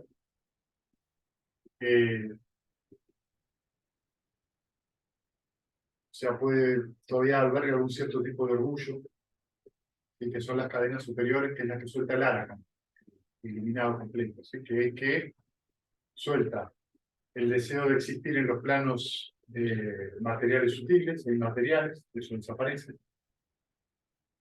Desaparece la ansiedad y la preocupación, completamente. Pero ¿y hasta dónde va? Claro, la pereza y el letargo también desaparecen. Desaparece el orgullo y desaparece la ignorancia. Es como que tengo la figurita, ¿no? Todos tenemos todas las figuritas. Late. Pero estamos hablando de que cada uno de estos caminos supramundanos se va debilitando todas estas formaciones. ¿Sí? Bien. Suponed, monjes, que en un bosque hubiera un gran pantano de poca profundidad, de cuya dependencia viviera una gran manada de ciervos, y apareciera un hombre que no desea el beneficio de los ciervos, que no desea su bienestar, que no desea su descanso de la esclavitud. Él cerrase el camino seguro y tranquilo que llevaba al éxtasis de los ciervos y abriera un falso camino, puesto un ciervo macho como señuelo, colocado un ciervo hembra como señuelo, y así la gran manada de ciervos más tarde cayera en la ruina y en el desastre. Suponer que luego un hombre apareciera ante esa misma manada de ciervos que desea el beneficio de los ciervos, que desea su bienestar, que desea su descanso de la esclavitud. Él abriera el camino seguro y tranquilo que llevaba al éxtasis de los ciervos, cerrara el falso camino, se llevara lejos al ciervo macho señuelo, destruyera al ciervo hembra señuelo, y así la gran manada de ciervos más tarde creciera, aumentara y proliferara. He dado este símil para transmitir un mensaje. El mensaje es este. El gran pantano de poca profundidad es un término para los placeres sensuales. La gran manada de ciervos es un término para los seres. El hombre que no desea el beneficio de los ciervos, que no desea su bienestar, que no desea su descanso de la esclavitud, es un término para Mara, el maligno. ¿Sí? Mara, el maligno, es un deva. ¿Sí? Es como le llaman el diablo. Se le llaman el tentador. Es un deva que viaja por todos los planos. Buda, en sus anteriores renacimientos, fue Mara. Entonces, Mara no es necesariamente un tipo malo, sino es el tipo que te dice sábado a las 10 de la noche. ¿Sí? Te fuiste a una reunión de amigos. Y mañana tenés el retiro de meditación. Viene Mara y te dice, tómate una birrita, ¿qué te va a pasar? Entonces vos te tomas una birrita y al otro día no te puedes levantar para el retiro de meditación. Esos son las señales. Te sugiere algo, es el copado. ¿Sí? Una sugerencia suavecita. Es tentador. Es tentador, ¿sí? El falso camino es un término para el erróneo camino óptimo, es decir, la opinión errónea, la intención errónea, el habla errónea, la acción errónea, la forma de vida errónea, el esfuerzo erróneo, la atención errónea y la quietud errónea. El ciervo macho señuelo es un término para la pasión y el placer. El ciervo hembra señuelo es un término para la ignorancia. El hombre que desea el beneficio de los siervos, que desea su bienestar, que desea su descanso de la esclavitud, es un término para el tathagata. El merecedor, el perfecto autorrealizado. El camino seguro y tranquilo que lleva al éxtasis de los siervos es un término para el noble óptimo sendero, es decir, la opinión correcta, la intención correcta, el habla correcta, la acción correcta, la forma de vida correcta, el esfuerzo correcto, la atención correcta y la quietud correcta. No voy a hablar hoy del óptimo sendero porque nos vamos a extender mucho. Así, monjes, yo abrí el camino seguro y tranquilo, cerré el falso camino, quité el ciervo macho señuelo, destruí la hembra, lo que un maestro debe hacer, buscar el bienestar de sus discípulos por compasión hacia ellos. Eso he hecho yo para vosotros. Para allí hay raíces de árboles, por allá hay moradas vacías. Practicad llana, monjes, practicad meditación. No sean negligentes, no caigan más tarde en el arrepentimiento. Este es mi mensaje para vosotros. Esto es lo que el bendito dijo. Satisfechos los monjes se complacieron en las palabras del bendito. ¿Sí? Y acá termina este sutra bastante abarcativo. ¿Vieron? Hoy teníamos practicantes que nunca habían venido a una jornada, quería ganar algo que les sirviera a todos. ¿Sí? Buenas preguntas. ¿Qué tengo? Me pregunto recién, decía que el Anagami ya no tenía más orgullo, ¿no? No, la Nagami todavía tiene orgullo. Y ahora dice que no tiene nada. Cuando decís sobre el flor, me da la sensación de que es otra cosa de la que yo tengo. No. No, porque yo que yo también pensé lo mismo, lo difícil es pensar que si no tiene más yo, ¿cómo va a tener orgullo, no? Es muy interesante porque todavía hay cierto regodeo que se puede dar en, por ejemplo, los logros meditativos, que se puede dar en relación a cierta comprensión de la enseñanza. Puede existir eso. Hay algunos suttas donde aparece eso, ¿no? Hay un sutta donde Anuruddha, que es el hermanastro de Ananda, el secretario del Buda, le dice a Sariputta, que es el discípulo jefe, le dice algo así: ¿cómo puede ser que yo, Sí, lo veo, perdón. cómo puede ser que yo, que he logrado todos los yanas a voluntad, que he desarrollado todos los sabinas, los conocimientos directos, que puedo exponer el Dhamma de manera clara, no he alcanzado todavía la liberación? Entonces, Sariputta le dice: porque vos seguís creyendo que hay alguien que logra los yanas, que hay alguien, hay todavía algo, una idea, un apego a uno de los 5 agregados. En este caso, esa es la formación mental que produce que yo puedo lograr algo. Cuando La misma pregunta le estaba diciendo. claro, cuando en duda me escucha la respuesta y dice, y se vuelve una alajante. Eso. No, el orgullo está directamente relacionado con el yo. Claro, sí, es una idea, es el complejo de inferioridad-superioridad, ¿sí?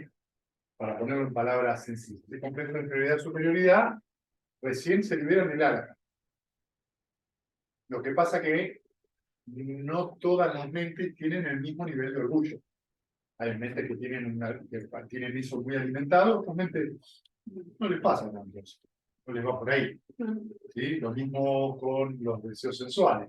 Hay personas que con el deseo sensual son más tranquilos y otros no. O la aversión. ¿Sí? Entonces, en ese sentido, no es que hay mejores o peores, son diferentes tendencias de la mente. Ahí es donde viene qué objeto de meditación uso, que me puede ayudar justamente en determinado momento del entrenamiento. No son todos iguales. Entonces, por ahí el amor benevolente me sirve en un momento, pero después me puede servir la ecuanimidad, ¿sí? O la alegría empática, porque me ayuda a balancear la mente y poder ver más directamente que el obstáculo sea más fácil de soltar. Por eso, tampoco los objetos de meditación son objetos de adoración. ¿No? Son solamente objetos mentales para balancear la mente. Eso es todo. Por eso el Buda dice que ni siquiera el Dhamma es algo para aferrarse ni atesorar. Es una balsa. Cruzar la corriente. Cuando te cruzaste la corriente, chau balsa. No la necesitas. A veces ocurre que llegado a un determinado nivel de entrenamiento, uno hasta no tiene ni la necesidad de meditar, porque la meditación ya se transforma en otra cosa. Y darse esa chance también hace que uno aprenda mucho. Por ahí uno meditó durante, no sé, 18 años todos los días y después de terminar ese experiencia, ahora tiene que venir de otra manera eso. Y no entiende otra vez.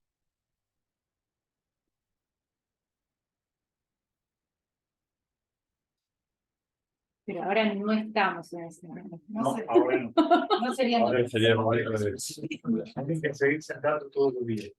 No, yo creo que ya está. Tienen que seguir sentando todos los días, hacer algunos retiros así, bueno, eso va a ir trayendo alivio. Bien, ¿alguna otra pregunta?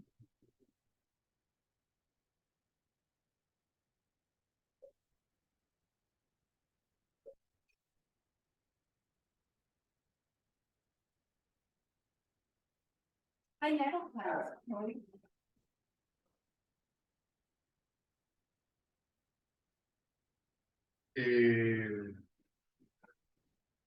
Dicen que hay algunos arahants en Tailandia, pero no en serio. No estoy seguro con respecto a uno, y eso no es nada, que no están tan grandes. que no está en Tailandia, y que sí en serio. Hay anagamis, sí, sí hay. Hay sakadagamis también, y hay sotapanas también. Esta época dentro del budismo la era de los santos, o sea que hay santos todavía. A medida que nos vayamos alejando, se va produciendo mayor confusión interna. Cuando te digo Arahant, te estoy hablando siempre dentro de la perspectiva del budismo, de los sutras. Pues en otras tradiciones budistas hay gente que dice que es Arahant. Sí, hay un montón de gente proclamando por ahí. Digo, Sí. por si van a buscar videos en YouTube, Que dice que es Arahant, vénselo con cuidado. no está respondiendo por lo menos a lo que es un Arahant dentro de la tradición temprana. ¿Sí? De la tradición temprana. Son Arahant, pero se enojan, tienen deseos sexuales, tienen un montón de cosas. Le ves una mente absolutamente inquieta, moviéndose de acá para allá. Sí, lo que hablábamos, bueno, Que hoy, para ellos son Arahant dentro de una tradición que no sé cuál es, no importa, pero digamos, se van a encontrar dentro de las ramas del budismo que también han desarrollado diferentes sistemas de santidad. Nosotros estamos con lo que supuestamente es lo que describen los sutras originales.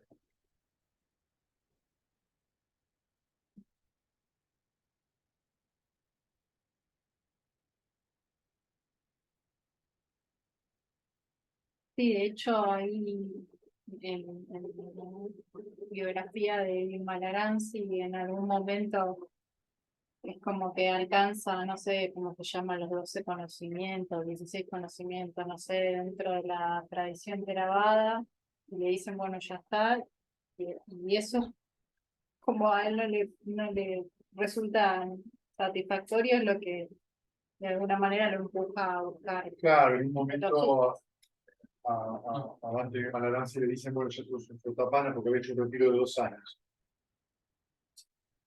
Y él dijo, yo sigo sintiéndome mal igual que hace 2 años, y dije más, pero entonces, pese a que le dicen eso, no concuerda. Por eso va dándole un giro a su práctica y empieza a practicar desde los sutras y no desde el comentario. Eh, Pero ahí es otro sistema, digamos, también, otra visión de lo que son los logros lo que pasa es ultraterrenales. que en concreto, solo Buda puede establecer esos caminos de santidad. Pero, debido a la experiencia, en realidad, lo importante es la experiencia que vos tenés como persona. ¿Qué te pasa a vos cuando lo vivenciás? ¿Cómo te sentís? ¿Qué le pasa a tu vida? Entonces, cuando vos constatás a lo largo del tiempo, después de la experiencia, que ciertas cosas no te vuelven a pasar igual, que nunca son idénticas a como eran, que un montón de sufrimiento tal cual está resulta, no está más. Es decir, algo acá de lo que está escrito parecería que fuera, que por lo menos es comprobable en mi vida. Entonces no es una cuestión de vuelta de qué color de cinturón me voy a poner, sino que eso sea una vivencia genuina, porque para eso, es para aliviar el sufrimiento, no es para andar, no es la carta de presentación que tal. La tarjeta personal. Claro,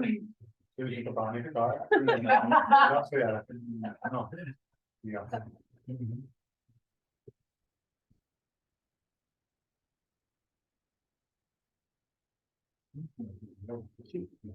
¿Cómo, Fede? Voy a ver si puedo elaborar la pregunta. Es como complejo, pero ¿cómo, si quiero hacer, si algo me trae sufrimiento y quiero o sea, una rutina, bueno, o lo que venimos hablando, ¿no? Sé que hay cierta rutina que no me hace bien y quiero direccionar o intencionar mi mente hacia otro tipo de rutina. Es algo como complejo, ¿no? Porque una rutina abarca laburo, estudio, familia, no sé, Hábitos. hábitos, exacto, hasta el más sonso de los hábitos.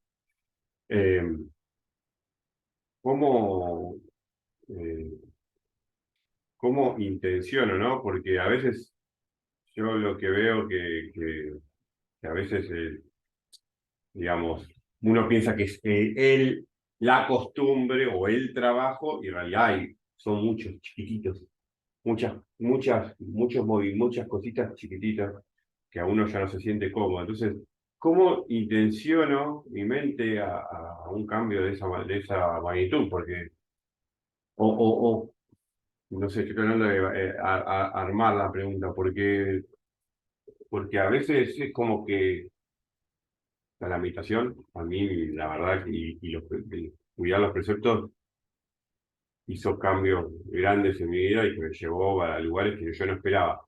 Pero hoy me pasa, en este momento me pasa como que no sé cómo se direcciona hacia alguna actividad que no conozco o hacia algo. ¿Entendés? Hacia un futuro que sí es cierto, realmente, pero hoy, Bueno, lo primero que tenés que abandonar es la idea de que una actividad que vayas a hacer, o una acción, una actividad que vayas a hacer te va a traer algún tipo de cargo. Eso es lo primero que le tenés que hacer 6 R's. ¿Sí? Porque lo que está detrás de eso es, si yo conduzco un colectivo, voy a estar tranquilo. Si yo dejo de conducir el colectivo y me pongo un almacén, voy a estar tranquilo. Si yo dejo de tener el almacén y me dedico a enseñar meditación, voy a estar tranquilo. No. Las actividades que nosotros realicemos, en tanto y en cuanto no rompan los preceptos, son actividades que nos van a dar una determinada cantidad de gratificación o no, con las que estemos más o menos cómodos. ¿Sí? Si uno con una actividad no se siente cómodo, tiene que entender de que esa actividad por ella no la desea realizar. Y eso está bien. Entonces tengo que empezar a orientar mi mente a ver qué quiero hacer. ¿Qué actividad me permite a mí tener una vida más cómoda? Acá, no acá. El entender que ¿Sí? No cómoda, sino cómoda en el sentido de que la mente esté más tranquila y más suave. Entonces, acá viene algo muy importante, que es primero reconocer que como está la mente, voy a realizar la actividad, inclusive una actividad que supuestamente me gusta, la puedo volver un infierno, porque no es la actividad como está la mente. El pequeño secreto para esto es la sonrisa. Cuando uno pierde la sonrisa, tiene la mente obstruida. ¿Cuánto hay que sonreír? Sí. Hasta el último momento, aparte después de Nirvana, seguir sonriendo. O sea que la sonrisa tiene que estar todo el tiempo. Tiene que ser un esfuerzo. Es un esfuerzo. ¿Por qué? Porque la sonrisa va a traer una determinada energía y claridad mental. Y te va a resultar mucho más fácil cuando te toque una actividad que quizás por el momento no la podés abandonar, porque te está dando de comer y sostiene una familia, vas a tener la mente mucho más elevada. Entonces, cuando venga la dificultad, la vas a tomar como algo que en tu mente, la mente reacciona con aversión. Fantástico, 6 R's, listo. Pero, si yo estoy ya con la energía baja y estoy hastiado, estoy malhumorado, esa dificultad, esa aversión que surge a la mente, surge como el tiburón fantasma, un megalodón, ¿entendés?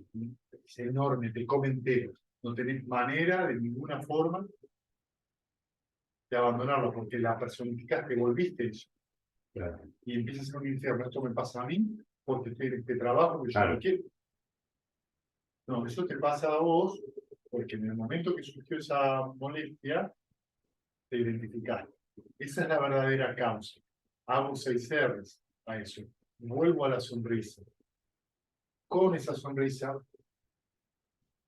con la mente con buena voluntad, empiezo a reflexionar qué puedo hacer para cambiar esta rutina que no es lo que yo siento que ahora me hace mejor. Y eso es un pensamiento totalmente diferente. Entonces, no se trata de empezar a reemplazar una rutina por la otra. Se trata de que empiece a estar atento y no ser indulgente en el día a día con los estados mentales negativos. ¿Qué sucede? Ahí ayuda mucho la meditación. Porque cuando vos empiezas a meditar, es fácil dejar ir. Empiezas a meditar, no salís de la meditación. Bueno, pero cuando vos salís a la vida cotidiana, esa mente meditativa te lo olvidás. Y ya me empiezo a identificar y a pegotear con todo lo que pasa.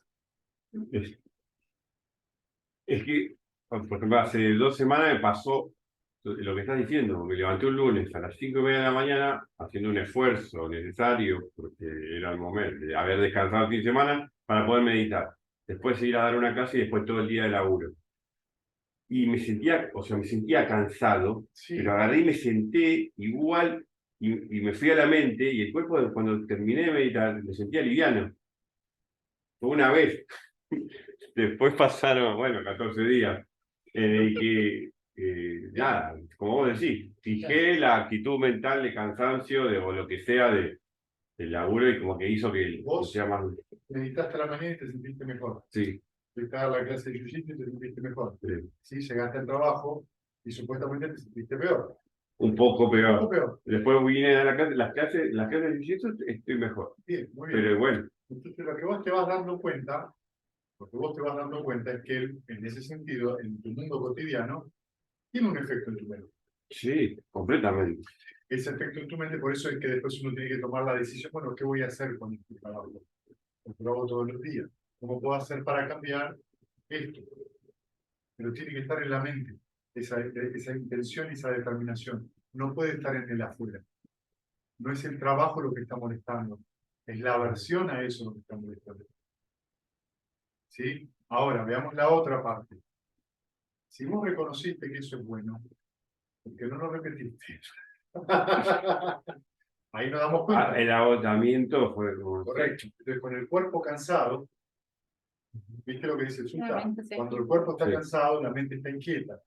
Una mente que está inquieta es una mente que está oscurecida. Entonces, Sí, sí. por ahí, si vos te lo hiciste eso el lunes y tenés un día muy ocupado porque empezaste a las 5:30 y terminás a las 9:30 de la noche, el martes duerme. Duerme. Me levanto a la mañana de dormir por ahí 10 horas u 8 horas, lo que necesites para... Y duermo. Y eso es parte de reconocer lo que te hace bien. No puedes meditar, por ahí no puedes meditar ese día a la mañana, meditarás a la noche. Ok. ¿Se entiende? Entonces hay que hacer, yo te digo porque yo hice eso durante 10 años. Sí, sí. Me levantaba a las 4 a las 4 de la mañana y meditaba hasta las 7. Y por ahí iba a trabajar, iba a entrenar, volvía a la noche y por ahí dormía 4 o 5 horas. Los bebés llorando. ¿Entendés? Y dormía mal porque los nenes se despertaban, pero yo me despertaba y tenía la determinación de un samurái. No importa. Sangre no importa. Muy útil no fue, en un sentido, sí en otro. ¿En qué fue importante? En que en un lugar me volví una persona muy determinada. Y vos vas entendiendo entonces el sentido de qué es ser determinado. No es, a mí me importa morir. No, no, no, no, no, no, no. No, es, si vos todos los días de tu vida podés sostener, aunque se te caiga un biombo en la cabeza, continuar con un entrenamiento, sos una persona con una determinación importante. Y eso es parte del entrenamiento de la meditación. En las condiciones que le hice yo, un poco corto de entendedero. Porque eso también me causaba conflictos con la gente con la que trabajaba, conflictos con mi familia, porque estaba cansado y mi mente estaba irritada. Pero vos estás practicando, para que Claro. había una Otra cosa buena y una concepto, cosa mala. ¿Sí? Aprovechaba las vacaciones, cuando tenía menos, los chicos no iban al colegio, aprovechaba y me levantaba, mantenía esa rutina, porque ahí podía dormir más, era todo más tranquilo. Entonces, empieza a ver esta cosa de, ¿qué hago? Registrar lo que te dice el Sutta. ¿Es bueno para mí? ¿Es bueno para el otro? ¿Es bueno para ambos? Sigámoslo haciendo. Ok. Pero, en las circunstancias que te sea posible. En ese sentido, ¿qué te puede ayudar? Que tu vida orbite alrededor de la meditación. Lo más importante es meditar. Todo lo demás, no importa. Entonces, siempre tengo en el momento, un día tengo que tener un momento en el día donde me siento a meditar. Donde es tan importante como trabajar. No lo puedo hacer a la mañana, luego a la tarde. ¿Cuánto? ¿40 minutos? ¿45? Fantástico, es lo que se puede, pero lo hago. Entonces te vas a dar cuenta que con el tiempo, más los retiros que haces, que algo pasa, como te pasó. Sí, sí, sí, sí, es que a mí 2020, 2021, 2022 era todos los días. Me pasa que desde octubre, me pasa que es nuevo en esta etapa, digamos, mía budista, es nuevo que de octubre como que incluso los retiros, llegar al retiro de 10 días, que fue espectacular, pero estar un mes y que como que cada vez está más dulce de leche. No sé por qué, porque meditar todos los días, bueno, sabes. Y ahora es ahora, no sé qué, pero bueno, Son ahora periodos. voy a ir de vacaciones y vamos. Claro, son periodos, Mati. Acá, Mati. ¿Eh? Sí, sí, tal cual.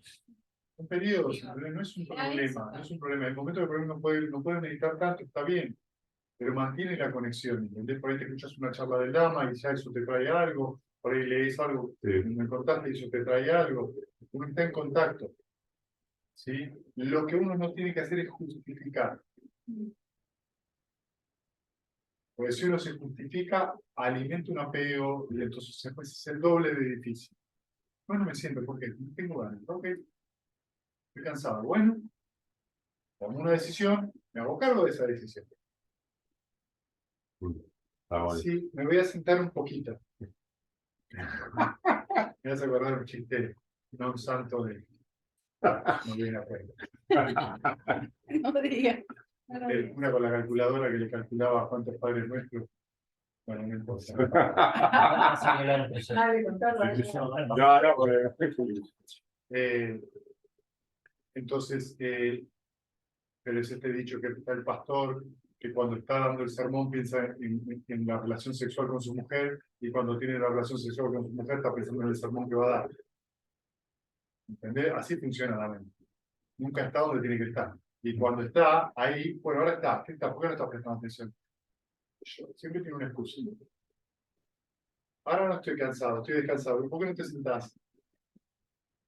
Ahora que estoy ocupado y este sábado me voy a sentar, no tengo tiempo. Ok. Esas son las trampas de la mente.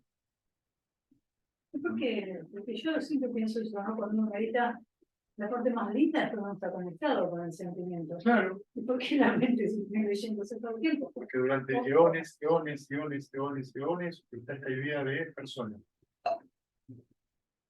Y la idea de persona es la que trae hago lo que quiero. Cuando quiero, cómo quiero. El asunto es que yo hago lo que quiero, lo que no registro son las consecuencias de hacer lo que yo quiero. Porque por ahí lo que yo quiero me trae unas consecuencias terribles. Y me trae un montón de sufrimiento. Pero yo no lo relaciono con que es lo que yo quiero. Y por ahí, dormir media hora menos y meditar 40 minutos todos los días no es exactamente lo que yo quiero. Me hace también. Ahora, mi mente dice, no lo hagas, no lo hagas, no lo hagas. Y durante años te dice, no lo hagas. Y vos no entendés por qué lo haces. No lo haces. Y después de un par de unos años, te empezás a sentir muy diferente y la mente ya no te dice, no lo hagas. Te dice, no, bueno. Una opinión personal. ¿Viste? Ese es el apego que uno tiene a la opinión personal. Eso es lo que uso Tapán abandona, la opinión personal. El primer estadio de santidad, la opinión personal, se suelta. La opinión errónea. No es que es perfecto en su mente, simplemente la opinión errónea que es, no hay una persona, hay una circunstancia que tengo que aprender a ver, una condicionalidad.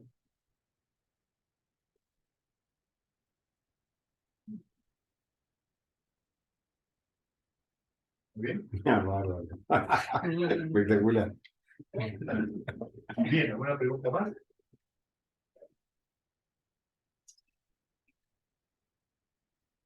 En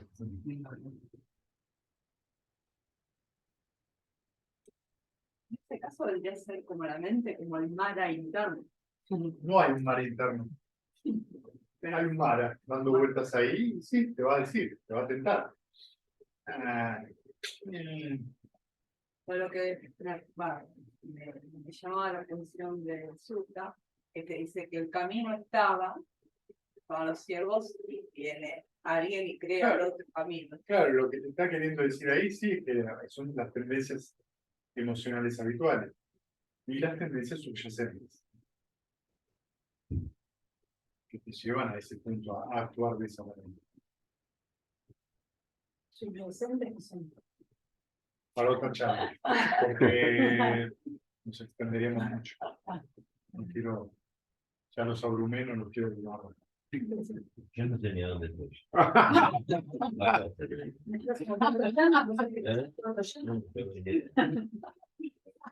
Bueno, vamos a compartir mérito, ¿sí? Que los que sufren sean libres del sufrimiento y los aterrorizados intrépidos sean, que los afligidos se despojen de todo dolor y que todos los seres encuentren alivio, que todos los seres compartan este mérito que así hemos adquirido para el logro de todo tipo de felicidad, que los seres que habitan en el espacio de la tierra deban señalar de un poder compartan este mérito nuestro y que por mucho tiempo protejan la dispensación del mundo. Gracias, gente.